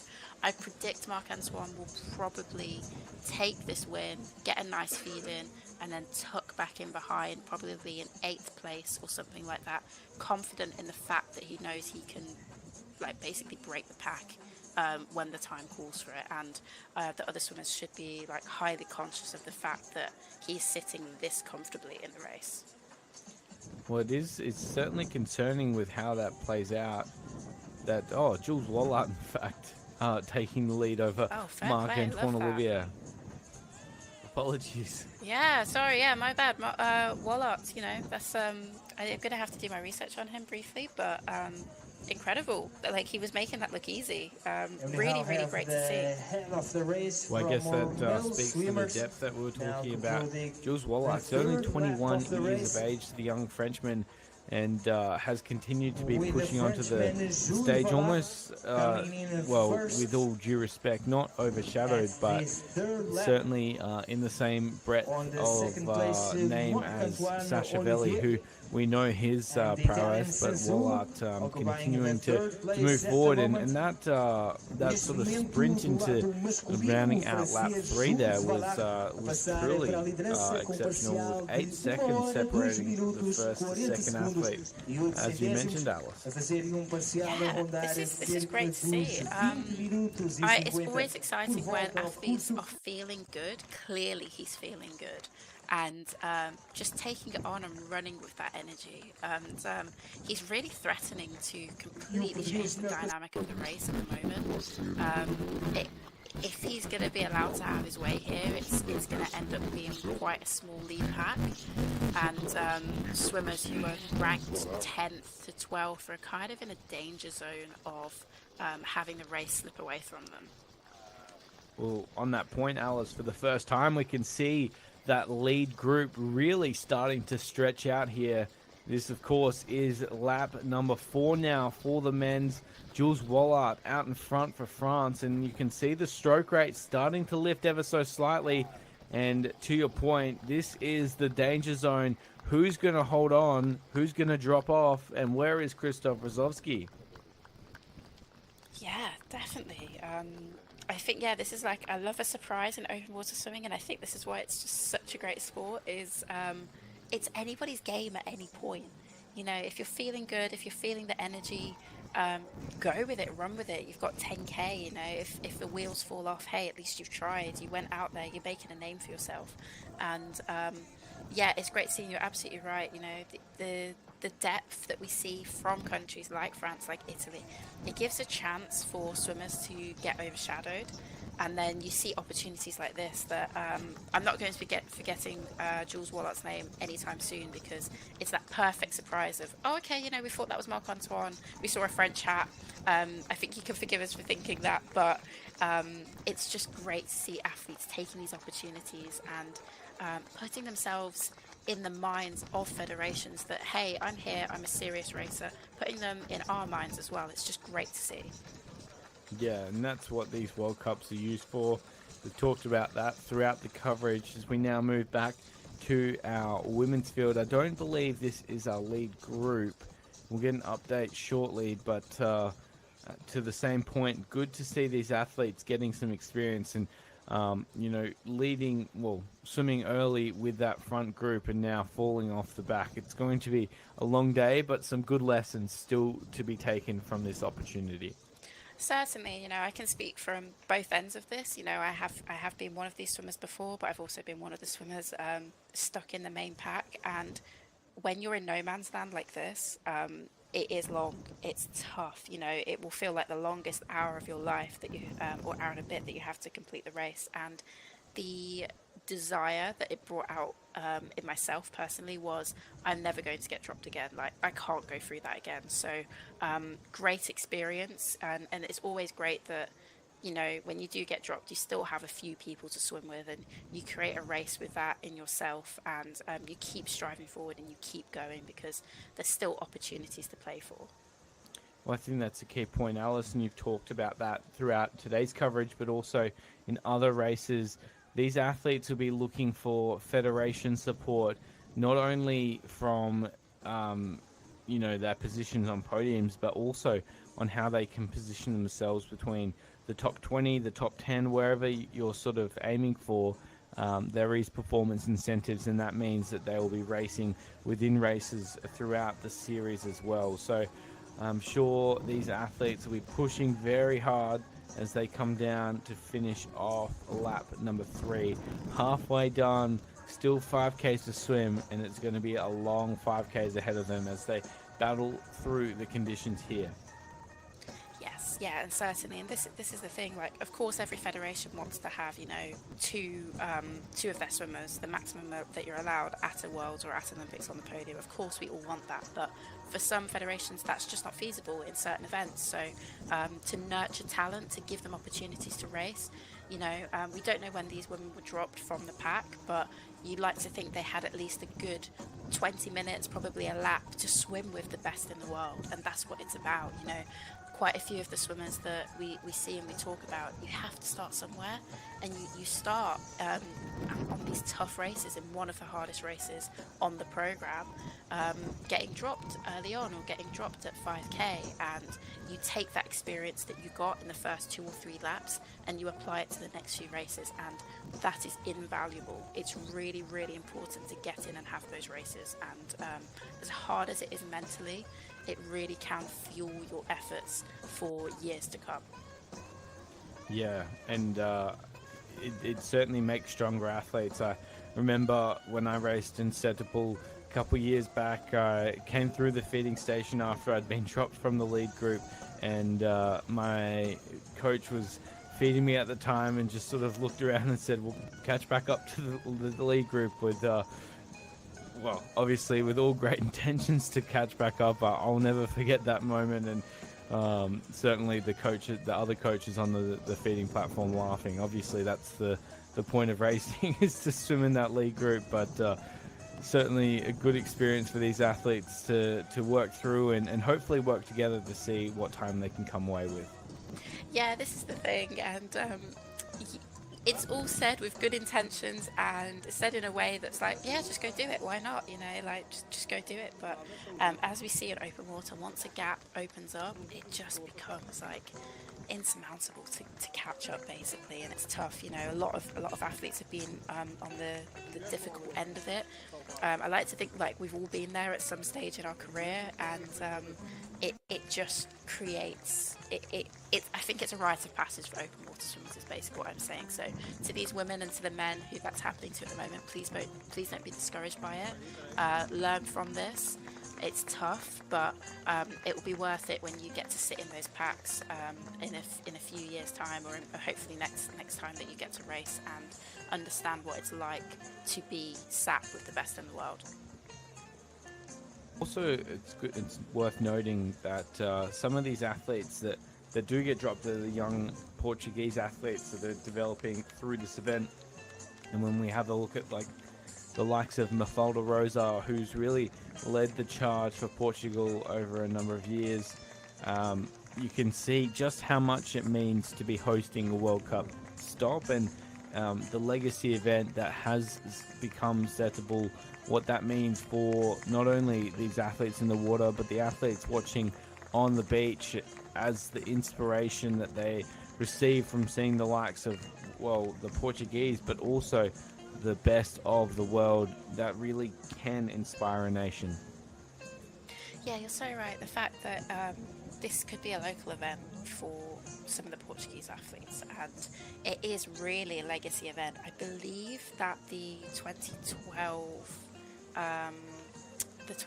qualification race was held here, I think. I definitely know that the 2016 one was, and that the Tokyo one was. I'm just not sure about anything before that, but basically it is kind of that open water race, you know. It's that one that you see on the program and you're like, yes, you know, as much as I low-key hated it, I'm still really happy it's consistently on the program, because the calendar does change, but Setubal being that constant I think is great, because it's a dynamic race, as I've been saying the whole time. It really allows open water racing to kind of thrive in its like purest form, essentially.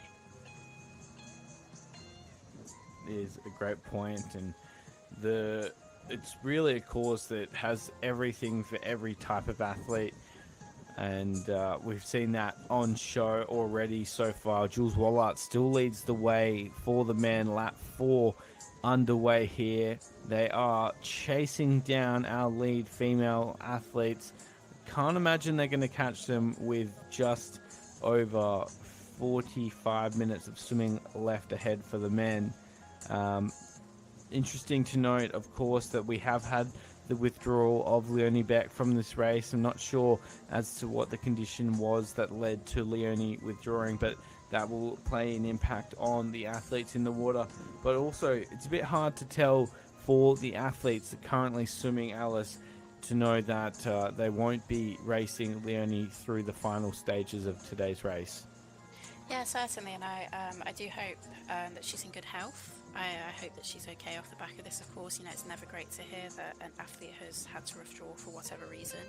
Open water is a tough race, and it can also be very dangerous sometimes in certain contexts. So athletes do have to put their health first, as in every sport, in every event, but I think especially in open water, because if something can go wrong, it can go wrong in the middle of an ocean. And yes, the safety aspects of it have improved greatly over these couple of years. As you can see, so many boats, there are so many kayaks, so many eyes making sure that the swimmers are safe. So I do sincerely hope that she's okay. But in terms of what that can mean for the race, athletes probably won't know. They probably won't realise. I never realised that Simona got out of the race until I kind of got out and then realised, oh, I didn't realise they finished, and then you're informed that they got out on like the third lap or something, and you just had no concept of it. So I think it does mean we won't have, she really typically punches through into the finish and starts overtaking people. So we won't get to see that happen this time, unfortunately, but here's hoping that she, whatever the issue is, that she's rested and back for Hong Kong in a few weeks' time. Yeah, that's the goal, and speaks to the tight-knit community, which I'm excited to sort of break down with you as we get the update at the halfway mark of the women's race. It is Lisa Powell leading the way to Leah Boy. In fact, it was Bettina Fabian sitting in second there. I think Bettina's actually pushed on from there with Lisa Powell. still out in front. There's a bit of separation, in fact, from Lisa to the field. Moesha Johnson, one of the big movers, now in the top 10, as well as Anna Marcela Cunha. We'll see how it plays out, but I mean, it could just be the angle of the camera shot here, but Lisa Powell out with some separation, Allison, looking very strong as she opens the account for the second half of the race. Yeah, she looks fantastic here. I think just really enjoying that front end speed, that energy. She's created like a nice gap for herself by the looks of it. I predict she probably didn't take that feed because I think whoever was behind her wasn't that far behind her when they went through the timing gate. So the fact that she has this kind of distance, I think she probably didn't feed. But forgive me if that is a wrong prediction. But she has created a nice gap for herself here, and this is in danger of completely. Letting her go and having her own race here. We did see Caroline Juice also climb up from into sixth place. I think it was either sixth or eighth. So she's coming up the field, but the pace is hot, and Pooh could swim away with this. Yeah, this is well, it's about 5 meters from first to second, which doesn't seem too much from the spectator at home, but in the water would seem like a massive effort. It looks like Leah Boy sitting currently in second position for Germany, and she has distance behind her feet as well to the third athlete. We'll see how this plays out. Of course, this is probably not the ideal point in the race to be making a break. We would love to see Powell hold the gap into the third straight. But what it is doing, as we can see on the wider shot, it is absolutely blowing up this lead group. And I think it's only 8 athletes now in that separation point. This is going to be an interesting point of the race. Can Lisa hold a straight line? Leah Boy also struggling to hold that, and the ripple effects really taking a toll on the rest of the field. Yes, definitely. This is when sighting and taking the right lines are so important because, especially for Lisa up front, if Leah makes a mistake behind her and then that mistake continues down, it opens up more seconds, more meters. And same for the ones behind. If Lisa does make a mistake, it's a great opportunity for that door to be reopened to get back on her feet and enjoy the effort that she's put down. So, she's really gunning for it at the moment. She's looking to kind of blow the race apart, and it is working. There's already a substantial gap here. There's a substantial gap behind Leah. It's not impossible to close this, I will say. We've seen things like this open up before and then they can get closed. However, the fact is that I think like the top 8 is kind of sealed off at this point. It's strung out a lot, and the gap behind the gap in between, I'm not sure if it's 8th, I haven't counted, but 8th and whoever's back there is too large to catch up now, I will say. Open water swimming does get really interesting, and also, you know, Moesha Johnson, who just made it into the top 10 at the end of lap 3. This is where, you have to be careful as to where you're sitting in the pack and who's in front of you, because if there's a weak point in front of you and a move like this happens, it can be race over, and then you are facing a long 5 kilometers to finish off the race. But I'm very impressed with what Lisa has thrown down to start off lap 4 here, and despite Leah Boy starting to catch back up, it is still a game-changing moment. Yes, definitely. And I just counted 7 swimmers there. It's basically I don't there's a chance from the second group that swimmers could swim onto this pace, but the likelihood of the whole pack moving with that effort is very slim. So if you do have Moesha Johnson at the back in that pack, and she has the speed, she has the energy to move through and catch up, it is doable. But we're going to see a much smaller pack for the rest of the race, and it looks like Leah Boy has been caught, and I think Lisa's probably will be caught at some stage going round the top end. So we'll be looking at a pack of about 7 swimmers moving around the rest of the course for the lead. well, at the end of lap number 3, it was Lisa Powell leading. Bettina Fabian, Vivian Jungblut was sitting in fourth ahead of Leah Boy. In fifth, we had Anna Marcela Cunha. In sixth was Caroline Swiss. Seventh was Juliana Gabrielski. In seventh was, in fact, Jeanette Spyworks and Moesha Johnson sitting in eighth position. So one of those athletes potentially falling off the field ever so slightly. We'll see how it breaks down shortly, but for now, you can see Powerboy, Jean and Fabian still in the mix. But the pace has certainly been turned on here at the start of lap 4 in the women's race. Not too unfamiliar position to where we were in 2023, where we had 8 athletes leading through the race, but that was, of course, only established in the last 500 meters. There's still about 4.5 kilometers to swim here before we crown our champion for 2024.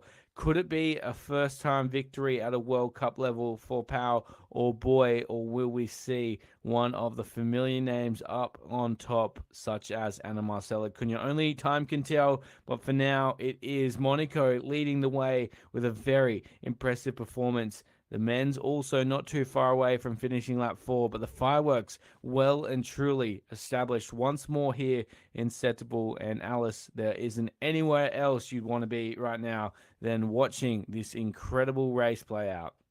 No, certainly not. And you can just see the difference in the two lines of, the lead pack and the chase pack.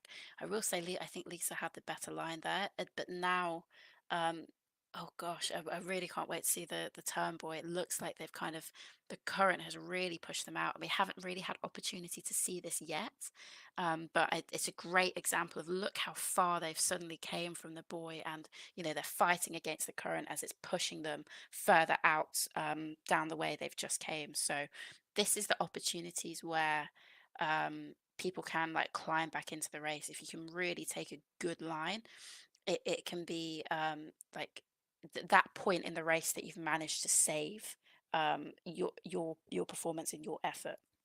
So hopefully we'll get a shot of the boy coming into it a second, but this is where you really get to see why I've been hyping up this race so much. It's so technical, it's so difficult, and we see Lisa cutting back over now as she's trying to get back in line with the boy and not have to swim too far around it. What's a very interesting point is I've never really seen a pack being able to shut down a lead from the lead group, but I have seen individuals jump across on a very rare occasion that's able to happen. But to your point, Alice, where you are facing conditions such as these out there today, anything's almost possible. You can see on the left side of the shot now, just that river mouth where opening up is, of course, well, why Setubal is so famous for not only the tourism, but of course this open water course. And we'll see how that plays out, but certainly making a massive move there is Lisa Powell out in front, and seeing the current drag her across the field. We'll see how that plays into the turn as well as we move back to, I believe, our lead males. Yes, yeah, we're back with the men, and I still think that's Wallart leading. And again, like names that we haven't discussed at the front, which is why I love open water swimming so much. It's anybody's game, it's anyone's chance. And we see Rosowski sat in fifth, so in a good, comfortable position, like not too far off the pack, off the front, sorry. But the pace is still hot, Jules Wallart is still really taking it out. But has been, or equally as exciting as Powell in the women's race. The bigger pack in the men's, as you still see, 16 strong, or in fact, 18 strong and growing. But Jules Wallart, with just over 3 kilometers to swim, it has all intentions of taking out the win. Yeah, certainly. And my logic with swimmers is always that they're swimming, especially when you're swimming at the front like this, you're swimming this because that's how you think you will win. That is how you want to win the race. So I always love to see these efforts come through because it's exciting, it's different. We've it's giving a challenge to Rozovsky. I don't know if Rozovsky wants to be leading, or is in a position that he wants to be in. And this is what's always so interesting about open water swimming. So, we've still got two more laps to go. Yeah, two more laps to go. Um, and this lap is also a sprint lap as well. So I'm sure we'll see Marc Antoine start to punch forward again if he's not already, and try and take a high position for the sprint laps.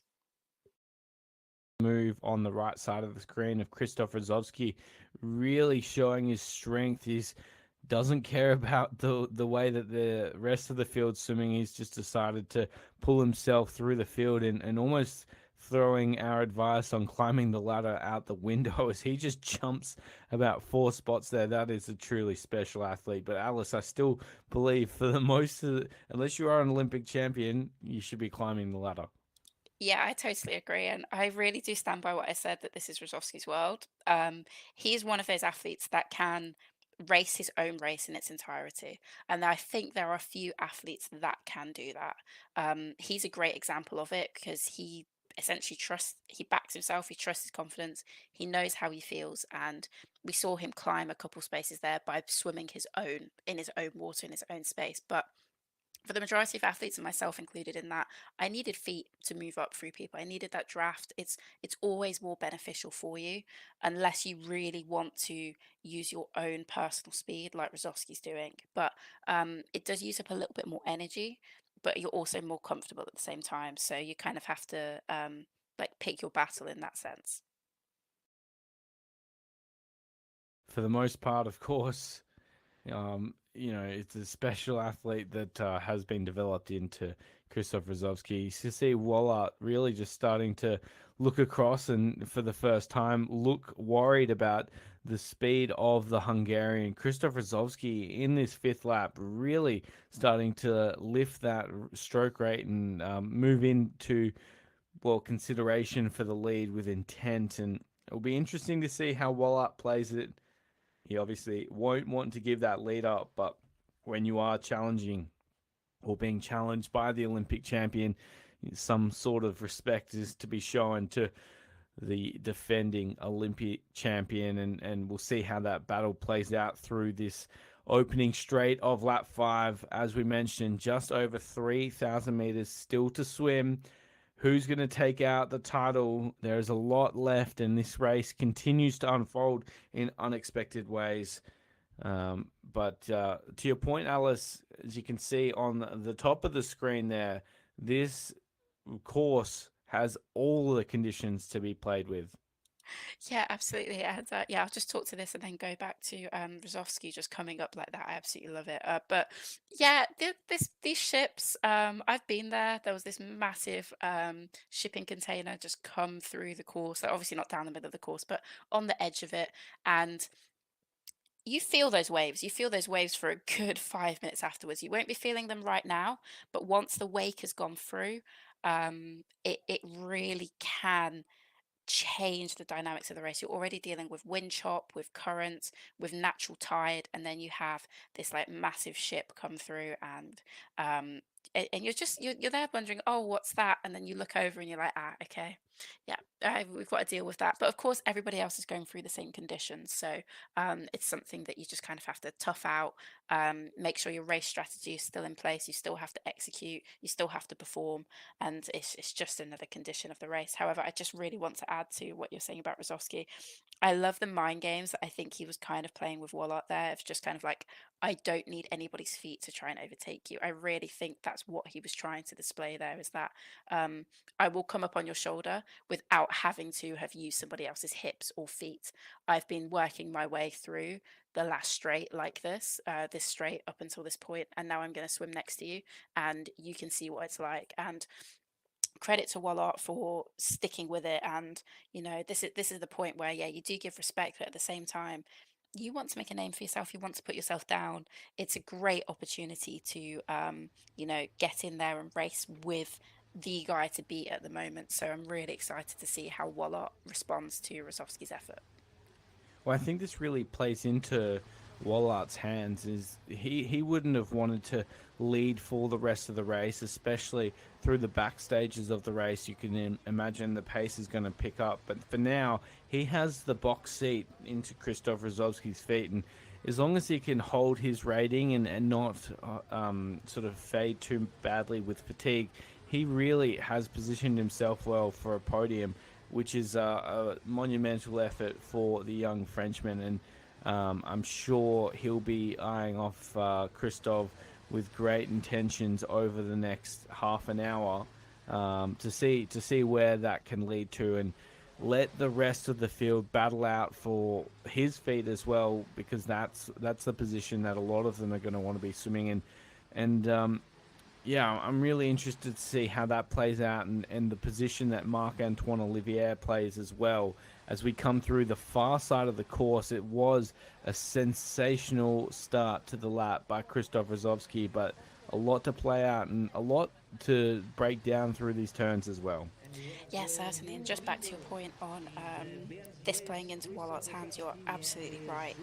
It gives that... Basically, Wallart wants the pace to be fast, right? He's punching it out from the front. He's still leading. It's not like he's dropped in behind. He's put in his effort, then dropped in behind. He still wants the pace to be hot. So whilst it would be a little bit of a jump scare, seeing Rozowski come up on your shoulder, it was probably a moment of, oh, great, that's brilliant. Get in front of me. Let's take this out. Let's continue. And we've seen Rozowski work with athletes like that before, like wanting to keep the pace hot, wanting to push it forward, because it helps tie up those medals for them so much easier. Plays into Rozovski's hands because you're less likely to be or as argumentative around the turn cans if you know that there's some personal gain from sitting behind the great man that is Krzysztof Rozowski. Alice, we've talked about just how intriguing this course can be as we move back to our lead female athletes out in front. Still Lisa Powell, I believe. Yes. It is Lisa leading the way. I think Bettina Fabian now in second.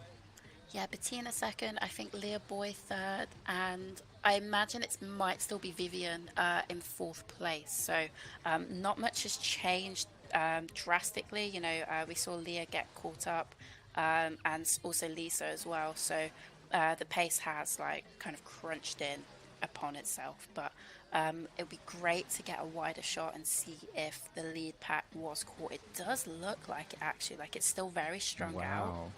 But there have been a few swimmers who have really clawed back those meters, and that I really would love to know who those swimmers are. I imagine Caroline Juice or Maurice Johnson is probably one of those names, because it takes a special athlete, an experienced athlete, or a fast athlete to make up those kind of gaps. Yeah, that is a truly sensational effort for whoever was able to bridge that gap. And unfortunately, we won't be able to give him the due respect, but just know if you are watching back, a sensational effort to whoever was able to jump across. But Alice, to the earlier point, of course, we've talked about how intriguing this course can be, and you can see on the top of your screen there the finishing buoys that are looming large, the athletes having to swim past the finish cans 6 times, once each lap, before they will enter it for the final time. That finish chute, is about 200 meters off the fourth and final turn of each lap. So it does create really interesting and exciting drama to the way that this race does finish, and I'm sure we'll see those turns become ever so important into that final lap. But of course, this is not an unfamiliar venue for World Aquatics. We've been racing here since 2006, and as you mentioned, hosting the 2012, 2016, and 2020 Olympic qualifiers. But Setubal, is famous for, one, being a popular tourism destination, but formerly known as one of the sardine capitals of the world, funnily enough. But the reason we are starting late in the afternoon is due to the massive tidal shifts that occur here, and the tide will shift about 1.4 meters throughout today's race, and that's due to that river being on the far side of the course, the Sato River, 175 kilometers long. So when you take all that into account, it really does make it quite an interesting battle. Yes, yeah, definitely. And the fact that it is just so elemental, and a shift of 1.4 meters is a lot considering it's only like a 2 hour race. So you just think of what's happening throughout the day. The organizers, of course, picking the best time, and for the athletes, I think we both raced a race back in 2019, and where what time did you finish in for the men's race? Oh, I was 136 and Gosh. still minutes off the lead. So happy to call that my 10-kilometer PB, but I Yes. wouldn't say it's not assisted. Yes, yeah, of course. Yeah, I swam in the same race. I think it must have been the same year because I remember coming into the finish thinking I felt really fresh, way more fresh than I should for for a 10K. And you get Yeah. out and you hear that the time was like 1:42 or 1:45 or something like that, and I was like, of course I felt good. It was a 15-minute less swim, so I don't think we're going to have a similar thing here today. It's looking like it is a normal 10K time, but I think it's just to example how this course can vary so much, but it's always still that staple on the program, which I love to see year after year. Yeah, and I guess it's well a testament to open water swimming because not only do you have different conditions and different venues, you have different conditions on a day-to-day basis in a venue like this. And for some athletes that, well, like us, would have been feeling quite fresh with the expectation of another lap to swim, today certainly won't feel that way as these athletes now come down with just over 3,000 meters to swim. It's going to be, well, in relativity, quite a slow 10K, and you can rack that up to how testing the conditions have been, but some big names still up the top. Yeah, certainly. I don't know which swimmer that was. They kind of just took a hard line away from the feeding that they are not feeding, and moved in front. And it looks. Oh, I don't know whether they're adjusting their goggles or not. I'm going to predict that it was Bettina Fabian. I'm not 100% certain on that, so we'll see in a second when we get a closer look. But yeah, great to see Caroline Ruiz back in there, tucked in what it looks like a comfortable position now. She's got two people's feet that she sat behind. The swimmer on the far edge, is it? Oh, it might be Lisa actually. I'm not sure, but yeah. Again, we're seeing two lines kind of open up here, and I feel like we see this a lot more frequently, or a lot more often, sorry, with the women's race. Yeah, you can see everyone really testing their ability to pick their own line and then jumping back across when the opportunity opens up. It looks, oh yeah, so Bettina Fabian, in fact, taking the lead now. Leah Boy sitting in second, and a bit of a battle starting to shape up as Vivian Jungblut, I believe, starts to push forward with, as we mentioned, 3 kilometers left to swim. And at this point, Alice, they were about to go past the finish chute for the fifth time. You'd be starting to shape up, knowing that it's not long till you'll be getting ready for that final lap. Yes, definitely, and I think this is what Lisa's intention was throughout that whole of the last lap, especially into that first straight going into it, was just to break the field apart. Sometimes you're looking at the field and you're like, I do wish this would like speed up just a little bit. I wish there were less people to have to contend with, and that's the case that a lot of swimmers do. Sometimes they put down these stronger efforts, break the pack apart. She's still sat in the lead now, so fairly comfortably, but it has bunched up a little bit more. So I do think she's dropped the pace ever so slightly, but still driving it through from the front. At this point, if you're Lisa, you've done a lot of work at the front of the race. Do you think the surge at the end of lap 4, without the eventuation of breaking that pack, do you think now Lisa's sort of sitting back and saying, oh, we'll just manage the pace ever so slightly to save some energy for what's lying ahead? Yeah, this is always an interesting one because the you're in two minds, right? You're like, okay, I'm feeling good, I'm at the front, but do I drop in? Do I conserve energy? And I never know what the answer is here, to be honest. It's all so individualistic. Each race can end up taking very different shapes, and you will always second guess yourself at a certain point. So I'm a kind of a big believer of ride the energy that you're moving with. Play to your strengths, and if your strength is you're feeling comfortable, you're sat out in front, keep moving with it. Plays out, of course. We mentioned earlier when it feels good here.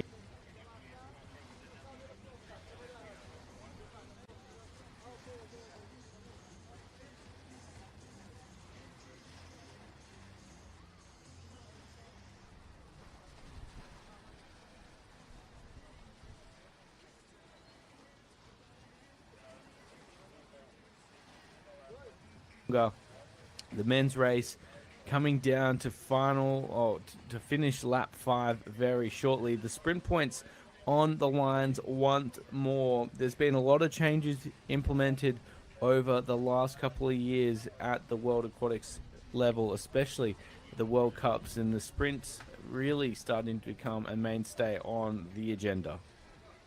Yeah, I think it's always great to see athletes really giving this the respect it deserves.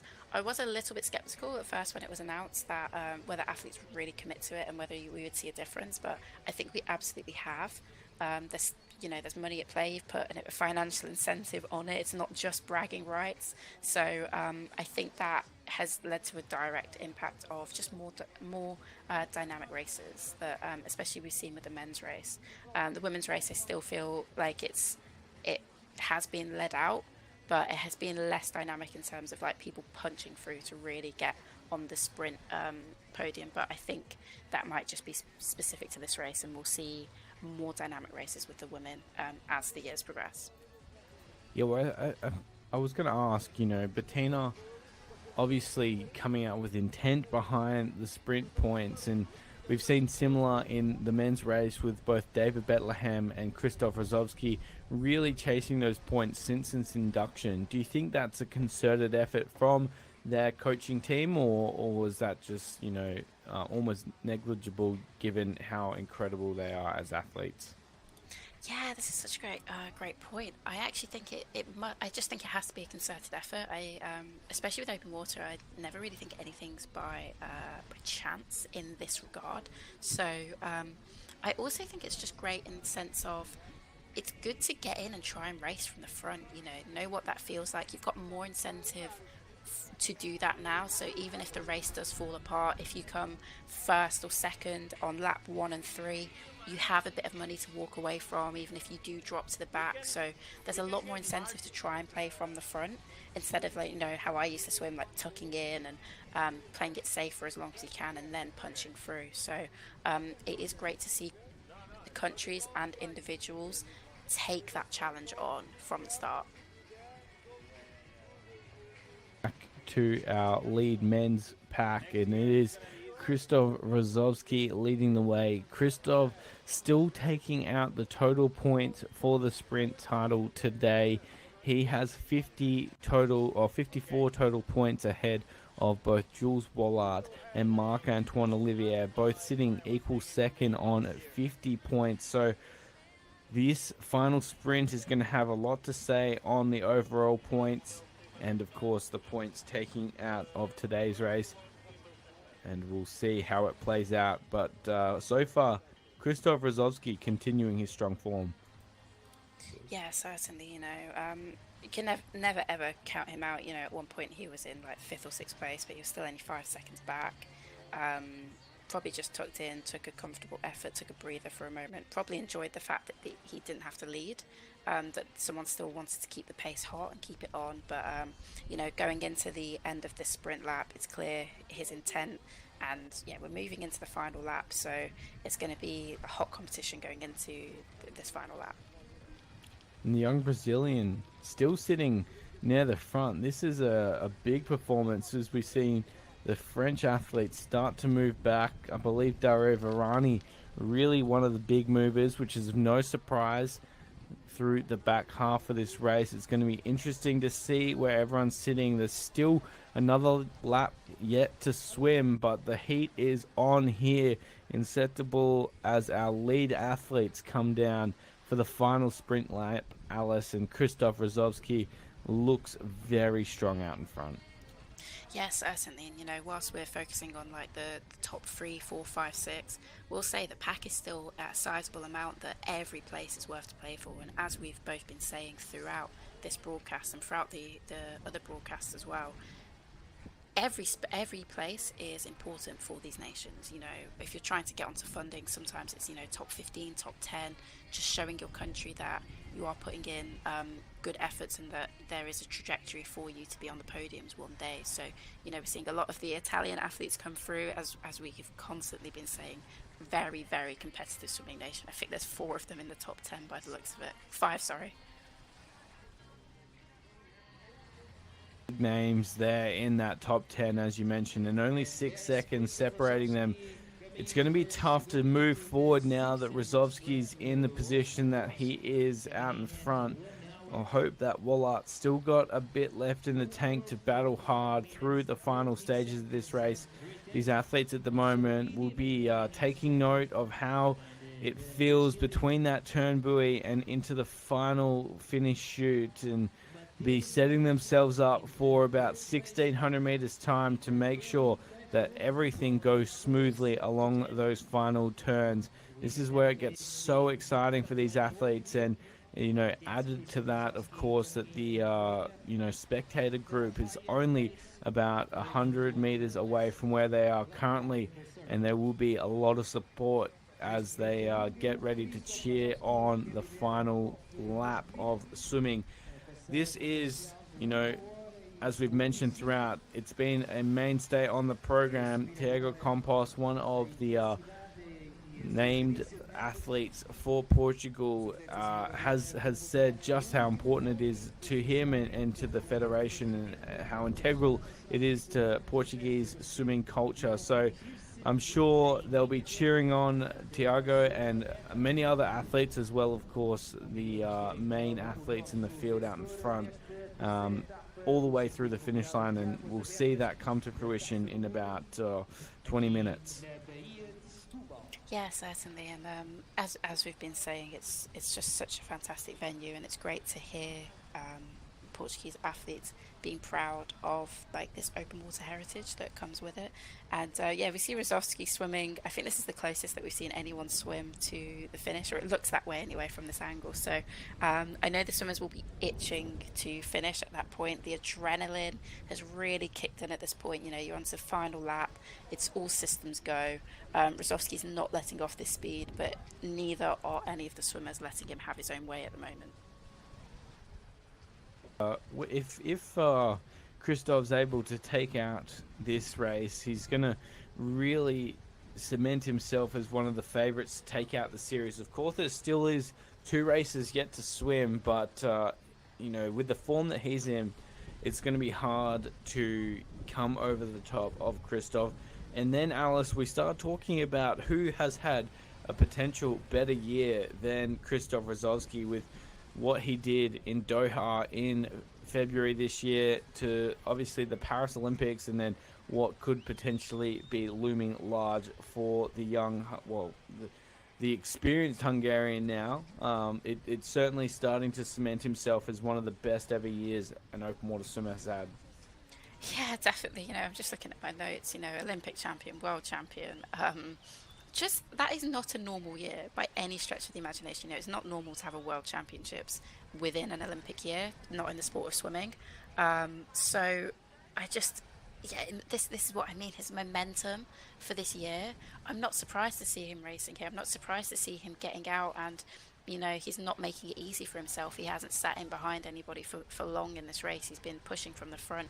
The energy that he will be carrying through is so exciting, and it's great to see him just rebounding off of what has already been a fantastic year and looking to potentially take home the title. As you're saying, he's 7th overall in the ranking. He came 3rd in goal for Aranci. I don't think he competed in Soma Bay, so he's missing 1 race. I imagine I hope we'll see him at the the next two races in Hong Kong and Saudi Arabia, because they're not too far apart now. It's only 2 weeks to Hong Kong, and then I think another month or so, or 3 weeks to Saudi Arabia. So it's great. Like I don't know what to call it. What in your mind? Where are we in the season? Because in terms of the open water calendar, we're in the middle of it. But in the traditional swimming calendar, we're at the start of the season. So I'm calling it early and late racing at this point.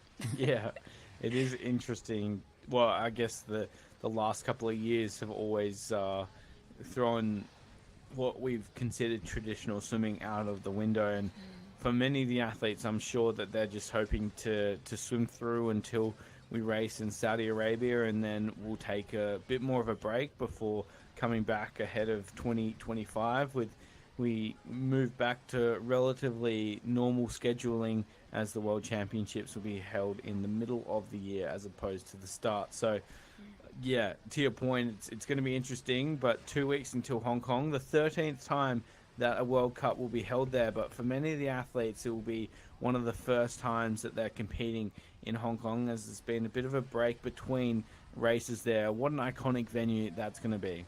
Oh, yeah, certainly. I've never had the privilege of swimming in Hong Kong. It was always one of those that I would have loved to have gone to. And yeah, again, it's one of those staples on the calendar, and it's fantastic to see it there. I don't know how long I feel like it's been a good few years since we've been back there, but please correct me if I'm wrong. I don't remember seeing it recently. I know it was a staple back in like maybe 2019, 2018. So great that it is there again. Yeah. And then, of course, to round out the season in Neom as the fifth and final stage, but also doubling as the World Beach Games. That looms large as not only an event for the open water enthusiasts, but for the technically advanced experts, and what that sort of looms large for Neom and Saudi Arabia. That is an exciting prospect. Yeah, definitely. I know a lot of the swimmers will be excited about this opportunity. I've had the privilege of racing in parts of the Middle East for a number of years. Doha, Abu Dhabi. They've been consistent races, sorry, on the open water swimming program. So it's great to see another country kind of take on those opportunities. And give our swimmers some good racing. I remember the water in that part of the world being incredibly salty. You always come out with of course, all seawater is salty, but this one felt especially salty. You come out with your tongue being all shriveled. But again, fantastic venues, great racing opportunities, and I really do think that will be a very, very hot race. Not that these haven't been, but it's the last one in the program. It's a little bit later on in the year, so the swimmers who have taken a bit of a longer break out from Paris have more of a chance to be back in the water, be back to fitness. And then also prize money, of course, is fantastic, and it's also not too difficult for all parts of the world to get to. Doha and Dubai being like those like transport hubs of the world. It's accessible, is what I'm saying. It's going to be a great way to round out the season, that's for sure. And I'm very excited to see how it plays out, and I'm sure a lot of the athletes are also got their eyes on the prize for not only what will be a great way to round out the year, but hopefully looking to take home series points. We saw what that meant at the end of last year with Funchal rounding out the season. I'd love to see the same sort of level of athletes competing once more there, but only time will tell. But to your point, Alice, last time we raced in Hong Kong was way back in 2015. So for many athletes, it will be the first time racing in Hong Kong, but certainly an exciting prospect as we expect to see a lot of athletes make the trek, but also see a lot of Chinese athletes come across to race as well. Yes, yeah, this is the thing as well. A lot of these races often end up being in Europe or the Middle East, and we don't really get to, get into, Far East Asia in the sense of, China or Japan, and it just makes it an exciting opportunity to get countries that you don't typically see on the start list. We have a woman from Chinese Taipei in the race today, which amazing being able to travel over to Europe. But I imagine that Hong Kong race, in terms of jet lag and just accessibility, will just be so much easier for her. And I'm hoping that we see some Chinese and a larger Japanese team really get into that race as well. Well, we've seen some great athletes come from China in years past. Jin sort of leads the way as a former world champion, and just showing the depth that that country has at this level is truly phenomenal. I'm sure it'll be on show once more. Back to the front of the race, though. Normal proceedings as we have Lisa Powell leading the way once more. There is a massive contingent. You can see them just starting to rev their engines ever so slightly off the back there. I think on the top of the screen was one of our sort of backmarker men athletes. We'll see how that plays out, but Lisa doing a fantastic job out in front once more. Yeah, definitely. She's held this lead for, gosh, I can't, it goes so quick. Probably like at least, she was leading the first lap, the lap before this. Oh, okay, let's say like 2 laps. She's been leading the race for a good amount of time now. She's still looking comfortable. She's still looking strong. The pace is still fast because, as you can see, the formation of the group. There's only one person on her feet, and then there's a stack of like 5, 6, maybe people behind that, kind of fighting for the second person's feet. So she has kept the pace fast. She's not letting anybody off it. This is the pace that you're going to have to deal with going into the finish, so you better get comfortable with it. And basically she's putting down a marker like, come and take this lead from me. See how it plays out. It's a tall task from here for Lisa. She's done a lot of work and would be carrying some fatigue at the back end of this race. Added to that, there are some absolute incredible athletes sitting in behind. Ana Marcela Cunha's done enough throughout the entire race to stay in touch, and you add Moesha Johnson, Bettina Fabian's been thereabouts, the defending champ from last year, Caroline Juiz. This is a star-studded lineup, as well as Leah Boy, Vivian Jungblut. There are some big names ready to play through the final stages of this race. We get to call the action. What a privilege that is, but still about 20 minutes left of racing before we crown our champion. Yeah, certainly. I'm just looking at the field now. You're just picking out all of the names that you mentioned, and we're seeing Lisa just coming to overtake some of these boys, and it'll be very interesting to see if this comes into play, if the rest of the women are aware of the fact this is happening. It looks like Lisa's well aware of it as she comes past them. I think Leah will be too, but it's very easy to just kind of see feet in front of you and just think, oh, that's the person that I've been following, especially going around a turn, boy, where things get like a bit confused, a bit mismatched. So it's going to be an interesting couple of minutes to see if the girls, it looks like they're clear of that. Actually, the boys have taken a different line, so it should be fine. So from this point here, Alice, it's almost anyone's game. Do you have a favorite?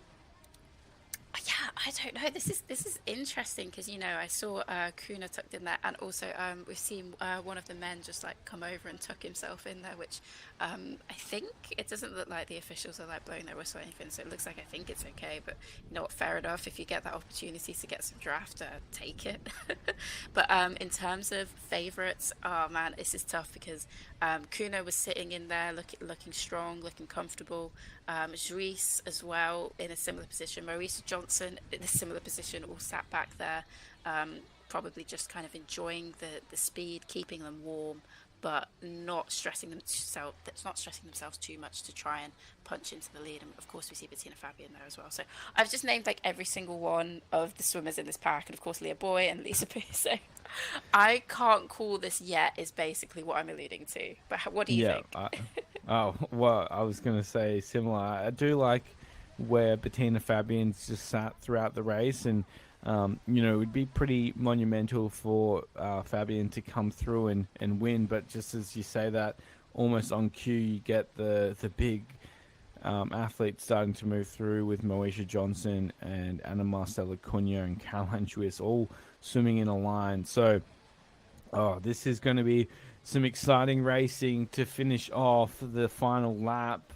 20 minutes or so still to come. And one thing that we've sort of alluded to throughout the broadcast, but of course, this is going to be about a 2 hour, 10 to 12 minute sort of race, which is significantly longer than what a lot of these athletes, one, would have been expecting, but two, would have prepared for. So, it'd be interesting to know if any of their feed strategies change ever so slightly with the longer race, but usually we'd be about 3 minutes, 4 minutes away from the finish of this race, and I'm sure that will play a factor in the back end of this next lap.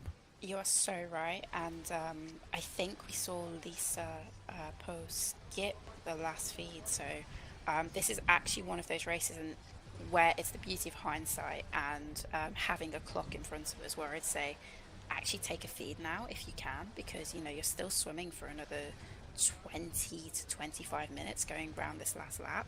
If you haven't got at least 2 or 3 feeds in before this lap, it is worthwhile trying to get another one in you now, just to make sure you've got that energy for the finish. Hopefully your body can process it fast enough. I don't know, that might be a sports scientist might have to tell me whether it's actually pointless to take something this late on in the race. But even psychologically, knowing that you have taken that feed can make you think, okay, I've got some more energy in my system, I can cope with the pace of this last lap.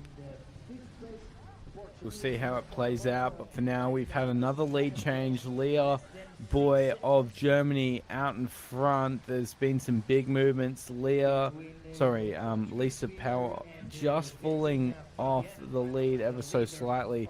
Moesha Johnson also sliding back through that turn, and I believe Caroline Zwist moving forward. So already, as we come down with about 1600 to swim, there is going to be some fireworks in this final lap. We saw last year it was a lead group of 8 with 500 meters to swim, and there was about 15 lead changes through the final 500 meters. So certainly won't be predicting anything, but Leah Boy is putting a massive surge in here to try and get some separation from the rest of the field. Yeah, and I'll just say for both Lisa Poo and Leah Boy, they're both two names that I've seen on start lists that have been competing at the highest level for a number of years now. So it's absolutely fantastic to see them at the front, making themselves known that they are legitimate contenders for this race, especially moving into the next Olympic cycle, and especially for Leah Boy, who has, the likes of Leonie Beck, Jeanette Spirox, and some other fantastic German athletes to compete against for World Championship places, for Olympic places. So I really like the energy that is being put out by these swimmers. And equally as exciting and much more sort of, well, rapid towards the end of the race now is the men's field, and we can get this shot now of our lead men. Krzysztof Rozowski, I don't believe, leading the race, unless that's a bit of separation across to our leader at the top of the screen. We'll get an update shortly, but it looks like it's one of our Italian athletes out in front, potentially, as they come down with about 500 meters to swim. Yes, definitely. We have a group of the Italian swimmers at the front, and then a Brazilian, I think it's probably Malucci, tucked in there as well. So, yeah, it'd be great to get some more footage on that.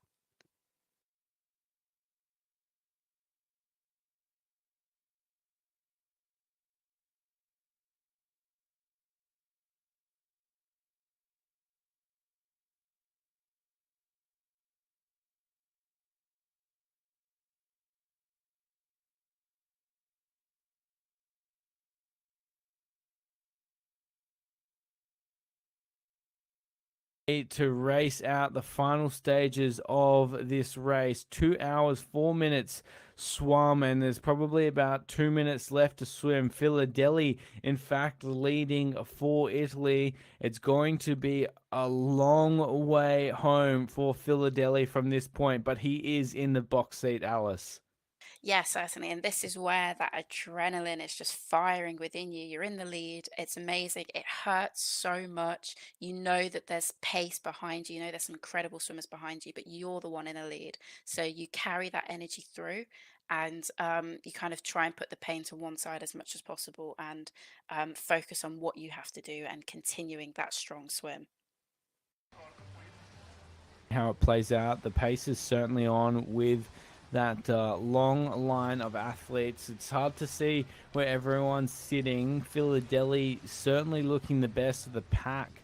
I don't know who they're chasing out in front, because that's also moving through at a rapid rate of knots. So this could be anyone's race as they come down with only a couple minutes still to swim. It's been a fantastic showing here. The conditions have thrown everything at the athletes, from cloudy, overcast conditions to what the sun is proving through today. Currents with and against the athletes, and it's all going to come down to this, as about 15 athletes battle out for the overall title. Who wants the points? Who wants the win? We'll find out very shortly. But for now, Andrea Philadelphia out in front, maintaining that stroke rate, which is ever so important at this point in the race, Alice. Yeah, certainly. You know, we've seen him come through consistently at the front of these packs, and I think he's just been biding his time, enjoying the feat of Rosowski and of Wallarts, enjoying their efforts, and then has obviously found himself a great opportunity to punch through and start leading with like 2 other Italians tucked in behind him, so we could have a sweep of the podium here potentially. Wouldn't be the first time this season. They swept the podium in Summer Bay earlier this year. I am very interested to see who that athlete is out in front of this lead group as well. They are absolutely flying. But for now, Philadelphia definitely leading this group. And it is such a tight race, and this is where it gets really interesting. This is where Setubal is such a great course. From this turn can, there's about 200 meters into that final finish arch. Yeah, I think that out in front is Krzysztof Rosowski. I was thinking it was his stroke, but I didn't want to say it. We just need to see if they're going to take the finish. Oh my god, I wish we'd been able to see what. Yeah, because they haven't caught them up. Like the gap was just consistently there. So I'd love to hopefully get some footage of the finish in a second. But incredible effort from him. Like, you know, at the end of the footage that we saw of the men just going into the sit flap, he was sat just in front, really driving that pace forward. But now the pack has just been completely blown apart. We've got swimmers taking their individual lines as they get in position to move into the finish. Well, there is actually Krzysztof Rosowski on the top of the screen now, so we can rule that one out at least. It's still Philadelphia at the bottom, battling with, it looks like Dario Varani in the middle. I believe that's Strucker and Guidi, and Marc-Antoine Olivier as well starting to lift in the middle. So there is a lot going on in the field. You'd say Philadelphia probably has the best line, or in the furthest in front, but probably Krzysztof with his own water as well. This is going to be a cracking way to finish the race. Yes, and I think this is just something typical that we see in. Yes, okay. Who is this? Is this Wallart? Is this Wallart? Like, I can't. Well, I guess we'll find out in a second. But this is the fun thing about open. Oh, sorry. I'll let you. I think it's Guidi. I believe all the way to the finish. We'll get the update shortly, but a surprise win almost is. I think it's Guidi that's just taken the win there out of a complete dominant last lap. Yeah, unreal. Like, yeah. I haven't got words for it. I really wish we had. Yeah, Guidi. Yeah, amazing call. Oh wow, what a finish that was. And Italy go 1, 2, 3 as you expected, Alice. What a finish. And all the way through the top 7, just as deep as it gets. But I believe Guidi went first to Philadelphia, and in third was Dario Varani. But what chaos it was in that final lap for the men's race. Guidi, Philadelphia, Varani, the order, Italy 1, 2, 3, and the dominance continues. Yeah, I mean, we've been talking about it the whole race. You know, the depth that Italy have, the fact that please correct me if I'm wrong. I don't think either of these three swimmers were at the Olympics. Um, it's just the strength and the dominance that they have as a nation to be able to go, yeah, okay, we weren't at the Olympics, but there's still so much to play for in the year. We're going to turn up to this competition and but basically blow the race apart. I mean, that effort from Guidi at the end is something just unreal. I put it on a similar level to Oliver Clement's efforts in, I can't remember what race it was. It was a race in Italy where he managed to swim from the back and get onto the field again. So every now and again you get these really special races, not that the efforts from the other swimmers weren't special, but where they just manage to find something extra and make the other swimmers look pedestrian in a way. Well, how was that performance from Marcelo Guidi? 25 seconds ahead of the field and 31 seconds ahead of fourth place in Marc-Antoine Olivier. And Alice, to add to that, that's his first ever World Cup title after finishing second last year. 27 years of age, Marcelo Guidi. And what an incredible performance it was. Yeah, no, I'm really, really happy for him to win it in such a special way as well, to just blow the field apart on what was a very long race as well. You know, seeing the men finish in 2 minutes, 2 hours, 8 minutes, and at that kind of length. You know, that's an extra like 10 to 15 minutes of swimming that you're doing. It's really substantial. We just see the swimmers congratulating each other here. Rozovsky there. You know, some really, really tough racing out there today. So for Guidi to, you know, bide his time as he did and pull through and kind of blow the field apart with that effort at the end is something really special.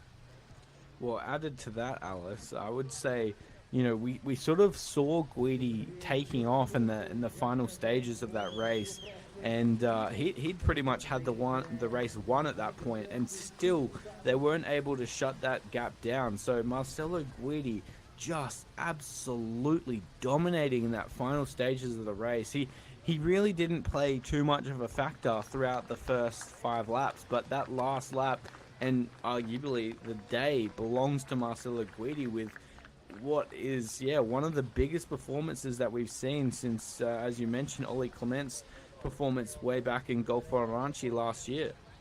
Yeah, certainly. I mean, even the fact that we kind of had no clue that he had swam off like that. At first, I thought he might have been a swimmer who was going to get caught up or lapped. But, you know, when you saw that gap wasn't decreasing, you're like, oh, okay, you know, start putting 1 and 2 together that this is someone who has swam off the front of the pack. And, you know, just see how difficult this swim has been. The swimmer's just taking a moment to enjoy being on dry land before having to do the swim back into the shore, which always I always just used to call it my cool down. I was like, okay, don't worry, it's just your cool down, you'll be out of the water soon, because it's a long day of racing out there, as everyone can appreciate. Well, add to that as well, you know, that it is an afternoon race for these athletes, but now they have the absolute privilege of being nowhere better than what is Setubal to enjoy the nightlife tonight. And no more so enjoyable than Marcelo Guidi with an dominant win, 25 seconds ahead of Philadelphia. Varani rounding out the Italian top 3. What a result that is. Giovannoni in 5th for Italy, and Pascal Sanzullo rounding out Italy's top 8 positions, 5 of them in there as well. That is truly sensational, amongst many other incredible performances. Yeah, certainly. I'll just say on Varane as well, he's 3rd in the overall ranking at the moment, and I imagine this will probably move him into 1st with the other athletes who are competing around that, being Rosowski, and I think Bethlehem might be at the top at the moment. Or Bethlehem's in the top of the sprint, certainly. But either way, I think we'll see Varane like really like at the top of this, looking very comfortable and hopefully very confident moving into the next few races. Yeah, Varane just consistently improving. We saw him finish up in the top 10 once more, yeah, at the Doha World Championships this year, but unfortunately was having to give up his position at the Olympics to none other than Gregorio Peltrineri, a very deserving recipient of that. So Varane certainly, after what has been a big couple of years, 2022 world champion over the 25-kilometer distance, continuing to show his fantastic form at the world level. And the good news, Alice, we get to do it all again as we come down now with about 500 meters to swim in the women's race. Yeah, certainly. I was just like, oh, okay, the action's finished. And no. You've got more racing. And yeah, this is fantastic. And it's looking like it's going to be a very exciting finish as well. I think we had a beautiful surprise with Greedy at the front. I don't think we're going to have as much a surprise with the women's. It's looking very bunched up, but it's going to make for one of those really exciting finishes where it's all about who can get their fingers on the touchpad first. Yeah, this is the one that tests the commentators in a completely separate way to what we just saw with Guidi, but equally as exciting for viewers around the world. The final time we'll see the action here in Setubal for 2024 as the women come down for about the last 500 meters. There are all the big names in amongst it. One of the big movers there is Moesha Johnson in the green cap. She is certainly within striking distance now. Caroline Juice in the blue cap, currently sitting in equal second position. So we'll see how things shape up. Leah Boy in a battle with Bettina Fabian. There are some big names to be considered as they come through the final stages. Yeah, definitely. It's great to have seen Sharice, climb up that ladder, as we always talk about, like taking, like moving into the next tier of it, basically. And she's really punching for a medal here. She looks good. She looks strong. I'm still low key on her. Just winning back last year, I really think Setubal is one of those races where I don't normally apply because someone won at this venue like a year or 2 years ago that they'll have the same result. But I think Setubal is just one of those venues that certain swimmers, it can really lend play to their strengths in a way, and it's looking really good for Juice. But of course, we see Leah Boy and I don't know who is that. It might be one of the Brazilians actually next to her. I'm not sure. Yeah, actually, it even looks like Vivian Jumblut sitting in second place, equal first essentially. As we get that great overhead shot, it's going to be so tight to call the back end of this race, which is obviously no surprise once again. But truly, we're at 2 hours and 10 minutes now, and probably with another 5 minutes left to swim. This is a long race, testing those athletes and, on brand with what we've been saying throughout the broadcast, technical and tactical throughout.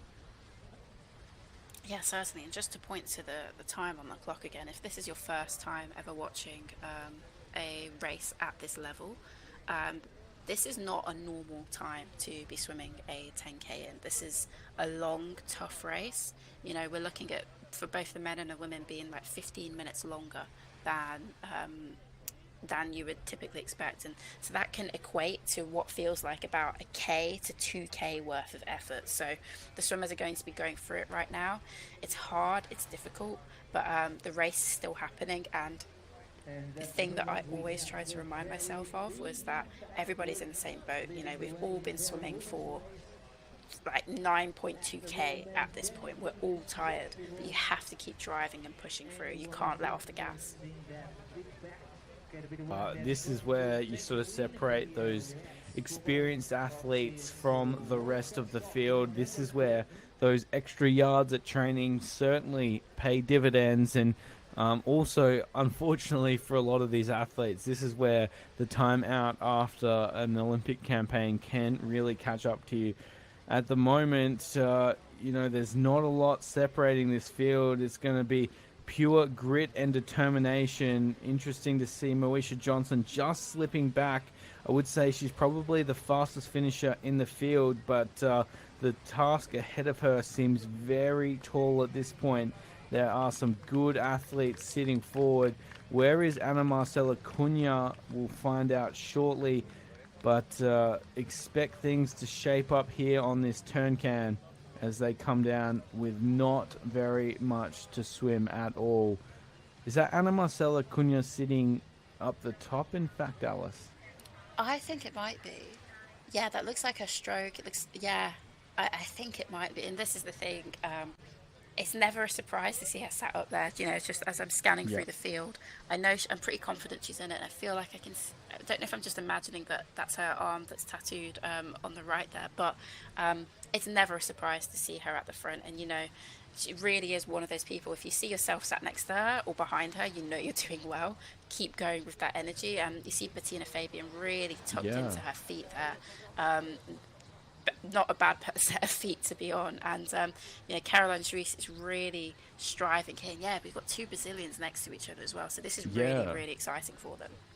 Well, this is, as you were mentioning, both Ana Marcela and Jean Blut sitting up in front, Leah Boy sitting next to Bettina Fabian and Caroline Juice, and then we move back, I believe that's Rada of Germany sitting in there as well, currently in about 6th position. So there are some of the big federations still within shouting distance, and Delisa Powell just falling off the contention for those minor medals at this moment. But there's still something to play out here, or 2 turns to come now. This is where the positioning gets ever so important, and through that turn, Leah Boy was simply sensational. Yes, this is where things really matter. Like, they always matter throughout the race, but you can kind of get away with small mistakes. But when the pace is this fast, you're tired, your concentration can go so easily. And I keep referring to the time, but it's just so much longer than we are used to seeing them swim as well. So things like this can really start to play in, and if you start to make little mistakes, it can extrapolate to you falling off feet or potentially losing out of a medal, if not a top 10. How things play out through the final stages, it is starting to get interesting. I think it's 4 across now. As you can see, the officials and assistants starting to get ready for what is going to be an exciting finish, much similar to what we saw last year. 4 o'clock across with 400 to swim. Expect that number to increase as they come down the final turn. This is where this venue really comes into a league of its own, and what these athletes have got to be very careful of as well. As it goes wider and wider across, it brings back those back marker athletes. But here comes Ana Marcela Cunha with a big surge, Alice. Yeah, gosh, just looking at this formation is chaotic. You know, we've still got the timing gate to go through and the turn buoy as well. And when you're on the inside of something like this, you are looking up thinking, okay, I really need to make sure I surge in front, because you're going to get pinched around it. And even being on the outside, yes, you get the comfort of having your own water, but you can peel round on the outside and then look up, and all of a sudden the pack are very far to your left. You've lost someone's feet. So there's a lot of positions in this pack which I'm nervous by for the athletes. The only one I'm not really nervous by is Ana Marcela Cunha, funnily enough. She sat comfortably in front, and also just her experience as well. It just lends so well to what's happening here. She will be able to capitalise on any mistakes or any issues which other swimmers occur at the back of the pack, or in the middle of the pack, I should say. Well, Ana Marcela Cunha with 79 international medals at this point, 40 gold, 18 silver and 21 bronze. Could we see medal number 80 here today? We'll find out very shortly. The chaos has ensued, though. This is the final straight, Alice. It's anyone's race still. 3 across at the lead and 4 coming through strongly as well. Yeah, I mean, it's just Very similar to the men's, funnily enough, I suppose, but we had the kind of luxury of seeing Guidi swim off. We didn't know it at the time, but we knew who the winner was. But here, honestly, there's going to be someone very unhappy with fourth, the way it's looking. But, I think we see Juice on the, like, just in line with the boy in the blue hat with her own water at the moment. But then also, I don't know who that is at the far right. I don't know if it's Kuno or not. Yeah, and this is an athlete about to come into the final lap, not our actual lead swimmers. We'll go back to our lead athletes very shortly. I believe it was actually Fabian that was leading out that charge. We'll see the reaction shortly, but things starting to spice up. Yeah, definitely. And back to the action now, and it's just been so dynamic, and she's really taking her own line, and this is where it's tough. She hasn't got any feet to swim off of. It's going to be really, really hard into the finish, making sure she gets her fingers on the pads. But It looks like Leah Boy. yeah, this is an amazing speed of effort. She looks so light across the water, she's just skimming through it, and really, really exciting. Well, what a fantastic kick it's been through this final straight. It's almost like, I think Leah Boy just sitting back in third gear, and she's kicked it all the way to fifth. You can see the two Brazilians in Jean Glut and Ana Marcela Cunha really starting to battle, and you can see Caroline Juiz coming across, but it's all Leah Boy for Germany out in front. She came around that turn can and kicked it into overdrive. She's gone all the way to the front of the race, and she is extending that lead into the finish chute. We had doubts about who won the men's race, but there's no doubts on the women's. Leah Boy from Germany has dominated the final stages here in Setubal and will take a very well-earned win across the line. And Alice, that's how you win a race. Yeah, a huge congratulations to Leah Boy here. There was an absolutely fantastic last 200 meters where, Leah, her previous results, she's 9th overall in the standings at the moment. She came 6th in Soma Bay. So this will be a massive statement for her, for herself, for her federation, for the women of world swimming, that there is another name that you now have to contend with and take seriously when you're looking at the start list. A huge congratulations to her, because these are those kind of races that can completely change your trajectory as an athlete. You understand what it's like to swim off of the front, to bide your time, to play to your strengths. We saw her sat at the front for the majority of the race, but she tucked back in, kind of reserved her energy, and then managed to punch through. I think it was a fantastic bit of racing from her.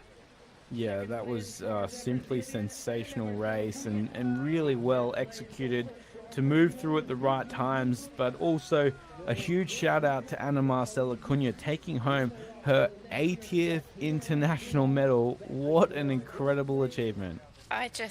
Every time you say that, I'm like, wow, there's no way. And then you're like, okay, yeah, of course there is. It's Ana Marcela Cunha. She is just a staple on the start list, someone you should always watch out for, never count out. Even when she has a bad day at the office, she's still finishing well within the top 10. Really just it's such a phenomenal athlete, and always been a great example of what the sport can produce in terms of the quality of athlete. And also a quick shout out to Leah Boy taking home her first ever individual World Cup win. What an incredible achievement that is. We mentioned what it means to be able to push through in the back stages of a race, but to take home that win after what has been a pretty long battle with open water swimming to get through to this point. Only 24 years of age, but still, what a moment that is for Leah Boy. Yeah, certainly. I would love to know what she was thinking right now. I think she needs to soak this all up, enjoy it as much as possible, celebrate, but then also it's Hong Kong in 2 weeks. Take this momentum and run with it. This is where you can really open up your potential as an athlete contending for those podium spaces. She should be very proud of herself. It was tough out there today. The women finished in 2 hours 18 minutes, so a good like 20 minutes longer than we're used to seeing them race, and she really played that well into her hand, and taking home a very, very well deserved win. And then also Vivian Jungblut rounding out that podium. It's been a while between sort of incredible performances for Vivian. She won a medal at Golf Oranchi earlier this year, but before that, it was way back in 2017 when she was last on the podium at the World Aquatics World Cup Series. So how good for our top three, all very deserving medalists, and what a way to round out what was incredible day of action here in Setubal.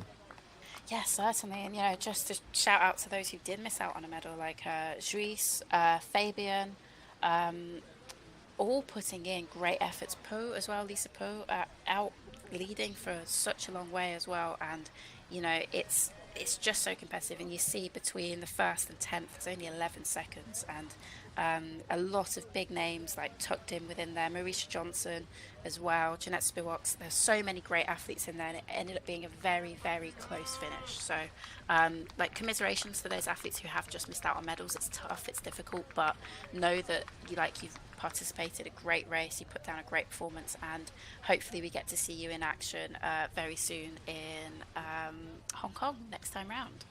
Yeah.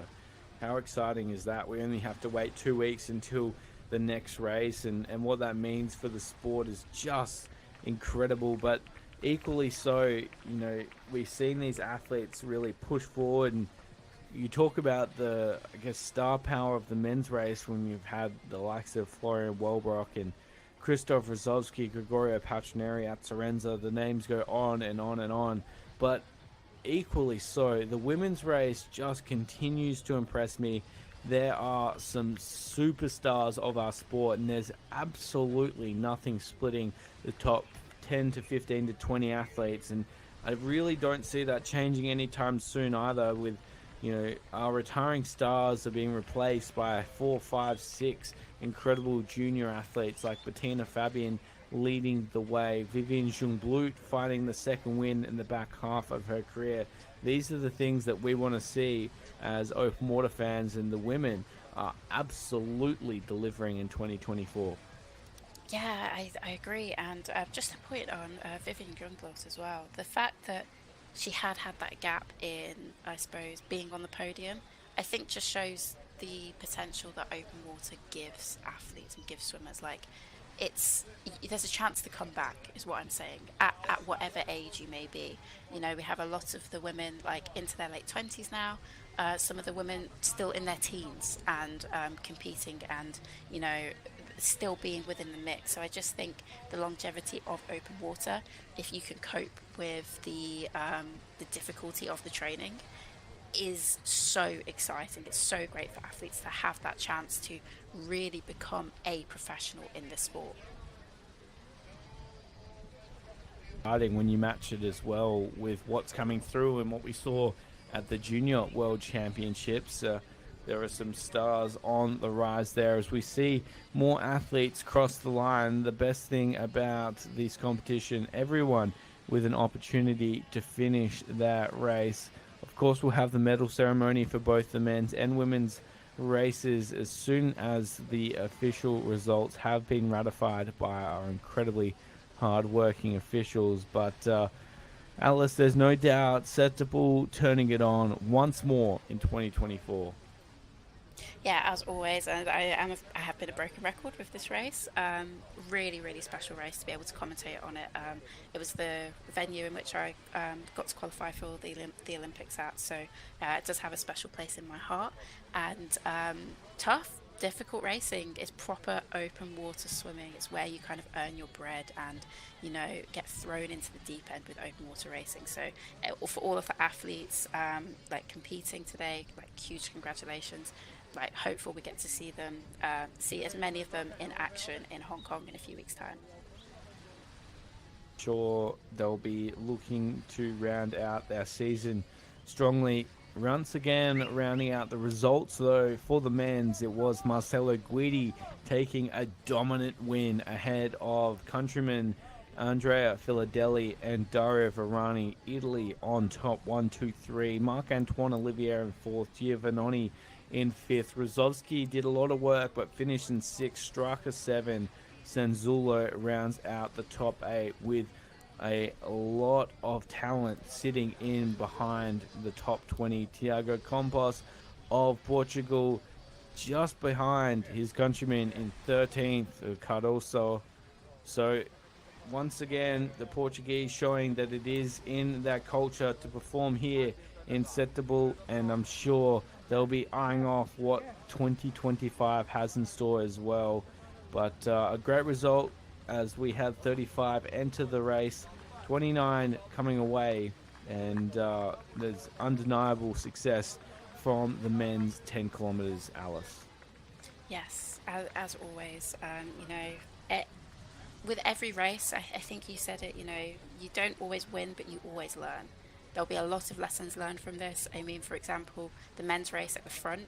How was Guidi able to swim off the front of that? Unfortunately, we didn't get to see that live and in person, but for the other swimmers who competed with him and kind of probably saw that happen in real time, it'd be fantastic for them to, go away, assess their own race strategy and learn what they could have done to have changed the result for themselves and potentially stop him from having that distance into the finish. But for Guidi, a huge result. It's just it was so cool to see, and like the shock of it as well was really fun. So it's just always a pleasure to be able to commentate on these races with you, Will. Yeah, likewise, and excited to see what the rest of the year has in store as well.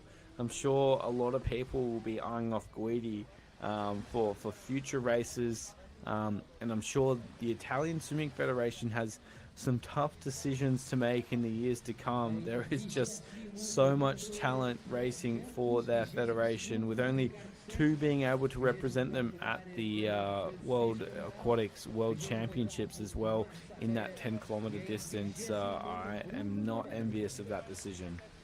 Yeah, I mean, just the difficulty of every time there is another Italian swimmer who is, punching into the top 5 at these really competitive races, getting on the podium, and it comes down to one competition where they're all allowed to enter, but the top 2 will be picked. And if that's not your day, that's not your day. It's really difficult. I think it's the hardest team in open water swimming to qualify for. I'm going to be quite bold and say that. I think both on the men's and the women's side, there's always so competitive. So it's going to be a really interesting couple of months as we move into the new year, and when qualification races start to get set, when World Aquatics post the next next calendar, for the 2025 series. It's going to be so exciting to see where countries put their qualification races. Yeah, well, I'll even go a step further, Alice. I think it's arguably the hardest team to make in swimming. Obviously we know the depth that USA swimming has in some events. You look at the likes of the women's backstroke or the Australian women's sprint freestyle, and I'm sure I'm missing a bunch of events as well, like the men's, the Great Britain's men's 200-meter freestyle. But in terms of what the Italian men can produce at a world level in open water swimming, you are talking about the cream of the crop. World champions galore, World Cup medalists, gold medalists, and everything in between. When you look at who they have at the top, with Domenico Azzarenza and Gregorio Paccineri as one of the fastest ever 1500-meter freestylers and one of the best ever technical open water swimmers, it's it is truly a tall task to imagine anyone getting over the top of the Italian open water swimming ranks.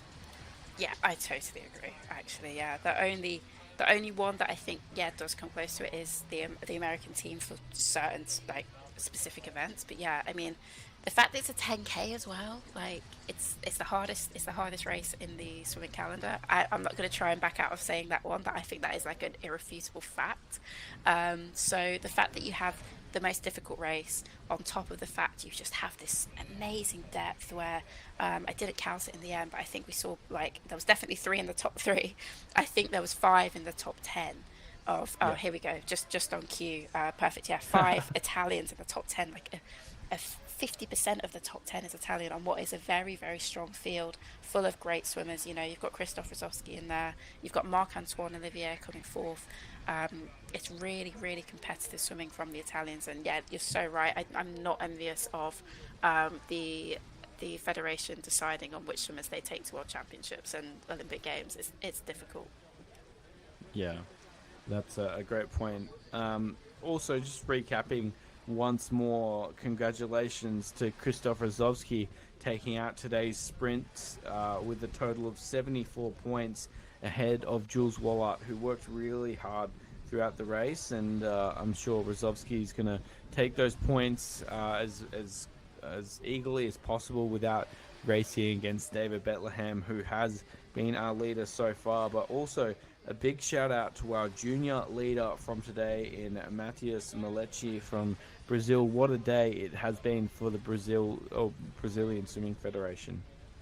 Yeah, certainly. And this is great to see year on year, Brazil continuously being at the top, of open water swimming. And, you know, I feel like they do get counted out a little bit, you know, especially me being European, looking at the Hungaries, the Italians, the Germans, the French of swimming. And then whenever Brazil pops up, I'm like, oh my gosh, yeah, of course. Like, you've got, of course, Ana Marcela, but there's also a host of other swimmers behind there, you know, feeding off of that experience and continuously putting out great swims.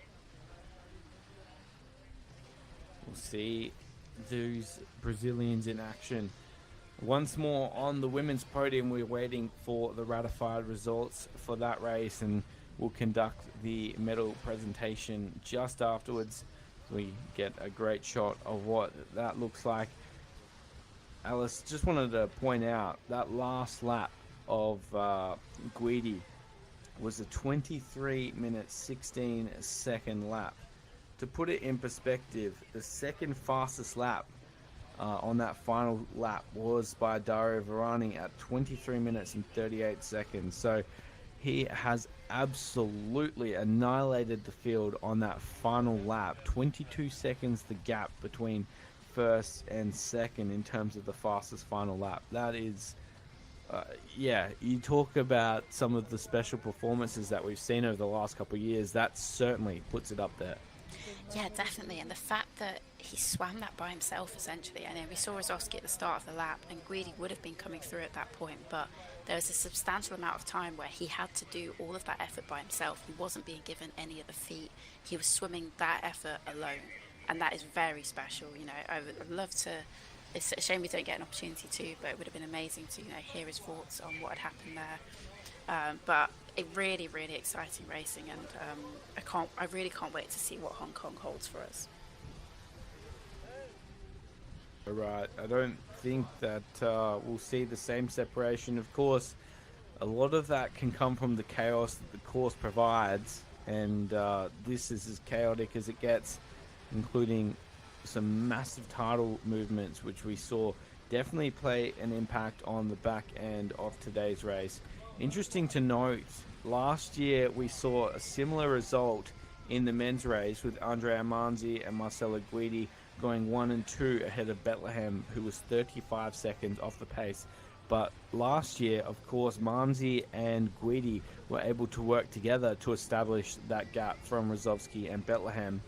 This year, they were just battling by themselves. So,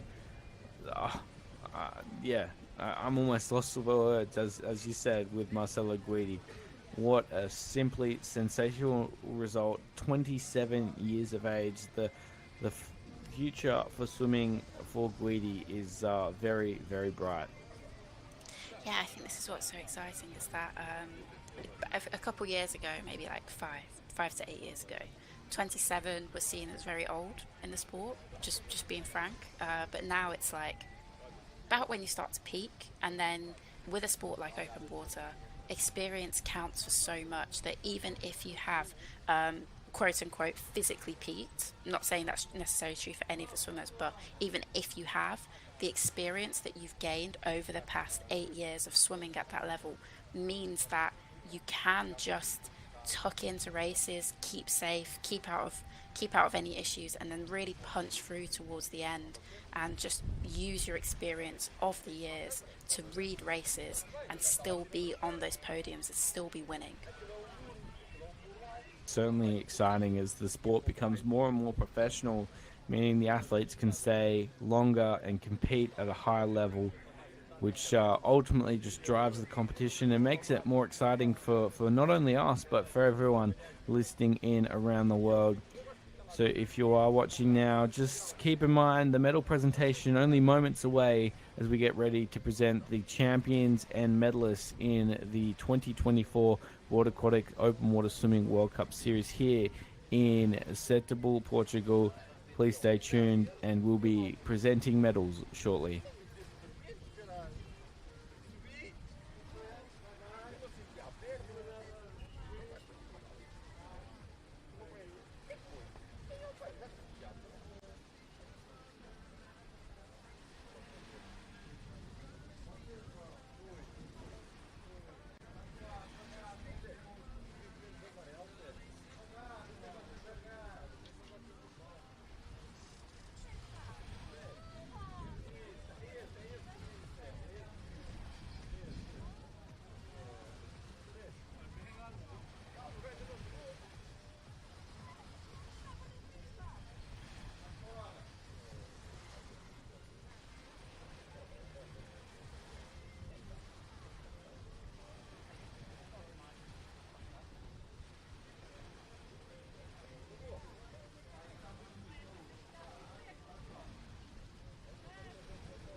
Concluídas que estão as duas provas da Taça do Mundo de Águas Abertas, os motivos de interesse agora centram-se na zona do pódio, onde daqui a pouco vão decorrer as cerimónias protocolares de entrega de medalhas e para as quais estão, obviamente, todos vós convidados a assistir.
Thank you for your patience. Watching in around the world, we'll be heading to the medal presentation shortly for the men's and women's 10 kilometers here in Setubal. This, of course, being the third stop of the 2024 World Aquatics Open Water Swimming World Cup Series. We'll be presenting both the men's and women's 10 kilometers very shortly. What a result it was once more. Yes, certainly. There's been some absolutely fantastic swimming on show today, and we're just seeing the triple sweep of the podium from the Italian team, which I'm sure will be a great source of pride across the nation this evening, but also for the federation as well. Huge congratulations to them. To share the podium with the sweep from your federation, and all three flags raised today will be representing Italy.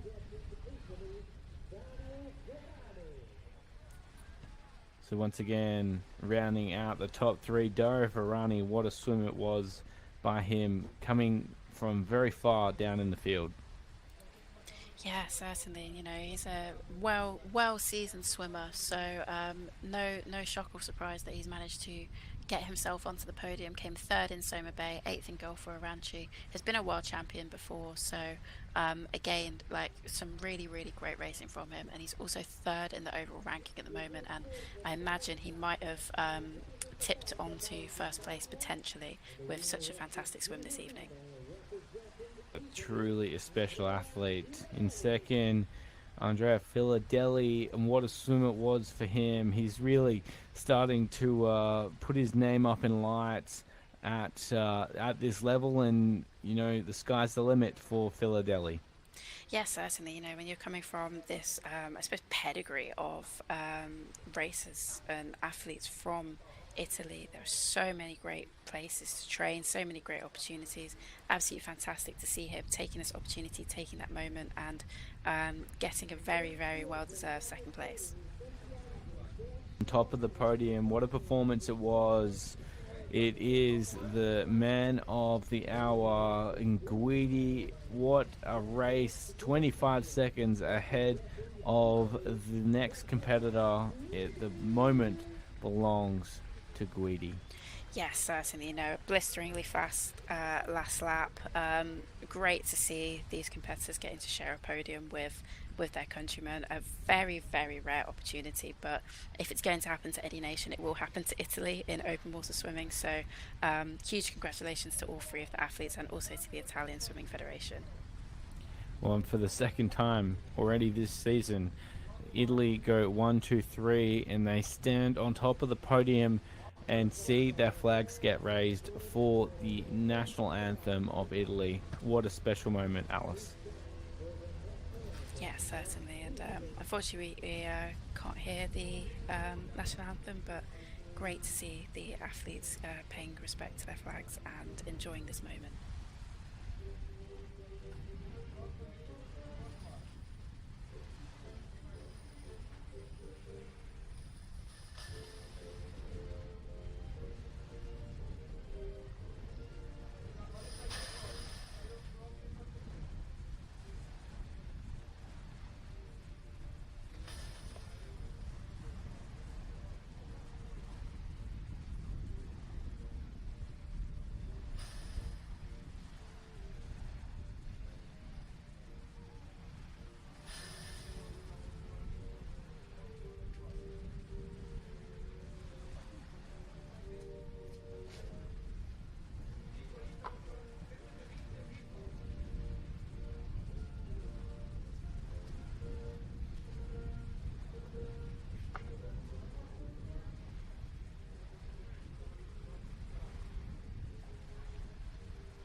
A special moment for these athletes celebrating what has been an incredible performance in the men's 10 kilometers. One more medal presentation to come for the women's 10 kilometers. But for now, we celebrate all that the Italian Swimming Federation has provided to our sport of open water swimming.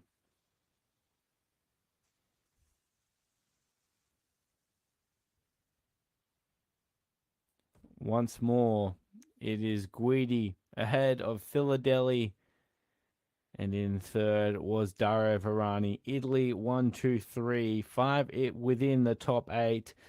What a performance here in Setubal. They have absolutely dominated this stronghold for open water swimming in Italy, here in Portugal.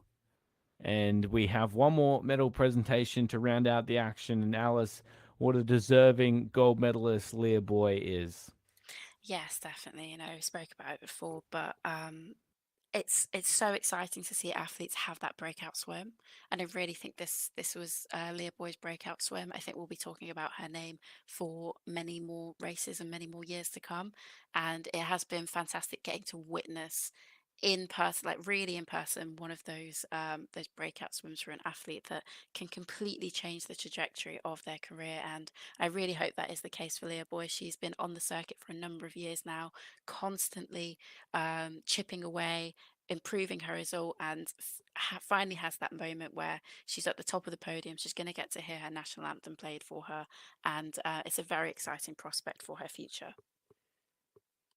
I think it's such a special moment for Leah, but especially the sort of, almost experience or precision that she executed that was something truly special. So to see her wait and then strike at the right moment, I think that's, to your point, what we're going to remember. Yeah, certainly. She raced that like an absolute expert, and that is what all of those years of racing do for you. All of those races where, yes, you might not finish in the top three or the top 10 or something like that, but it provides you with the experience and the opportunity that when you do get that chance, you can punch up to the podium and take a very, very impressive win. And next to her as well, a very esteemed podium with none other than Vivian Jungblut and Anna Marcela Cunha taking home her 80th international medal. What a podium for open water swimming. And you know, I mean, we've seen Anna Marcela on the podium a lot, but Vivian Jungblut is it's great to see her back racing at her best. Yes, certainly. You've got all three of these women are very, very experienced racers, but you have two swimmers who are, I suppose, in the Brazilians, accustomed to being on the podium. Now, Vivian Jonglot, as you've said, kind of coming back to the podium after a couple years away from it. And I think that is such an impressive story in itself. Ana Marcela Cunha, as you said, 80th medal, like 80th medal on the podium, and she stood next to a woman who has having her first medal on the podium. I think this is a beautiful story for sport that um, success can come at any stage or any age of your life, where you see someone as a very, very seasoned racer, used to being on these podiums, stood next to Leah Boy with her first win and first international podium at this level. So it's really, really exciting. And the three individual stories that are stood on this podium, I think, are really special and a testament to the power of the sport. It's such a perfect summary for what this moment means, and I'm sure we'll debate for many, many years as to who is the official GOAT of open water swimming. But for now, the moment belongs to Leah Boy, and there's not much more we can say about that performance, Alice, but what an incredible moment for her to stand on top of the podium. Yes, certainly. Her swimming away from the field in that manner, when everything is hurting, everything's difficult, and she looks so smooth, so strong. She should take all of this momentum, soak it all up, take in this moment, and continue to let that carry her through to the rest of the races at the end of the season. It's looking like it's going to be a very exciting couple years for her, and this is a fantastic start of it. Yeah, excited to watch what the rest of the season has in store for Leah Boy as well as years to come. But we'll stand for the national anthem of Germany and pay our respects for the performance that was by Leah Boy.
The action here in Setubal and Alice, it has been an absolute pleasure to call the action at another World Cup with you today.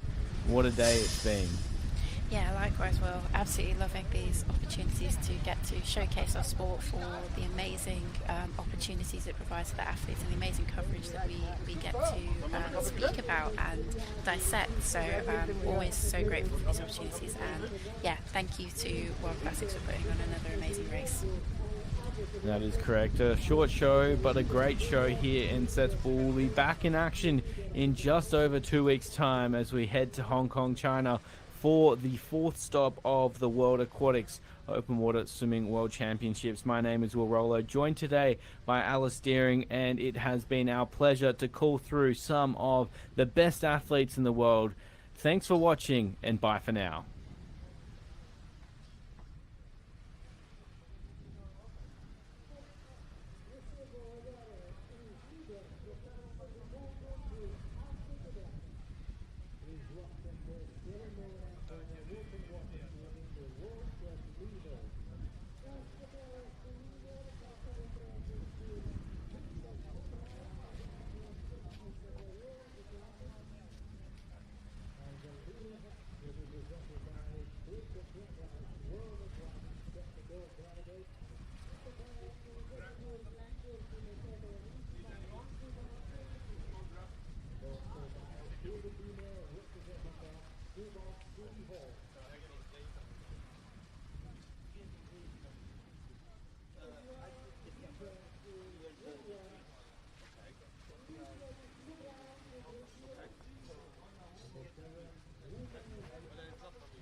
This is from left.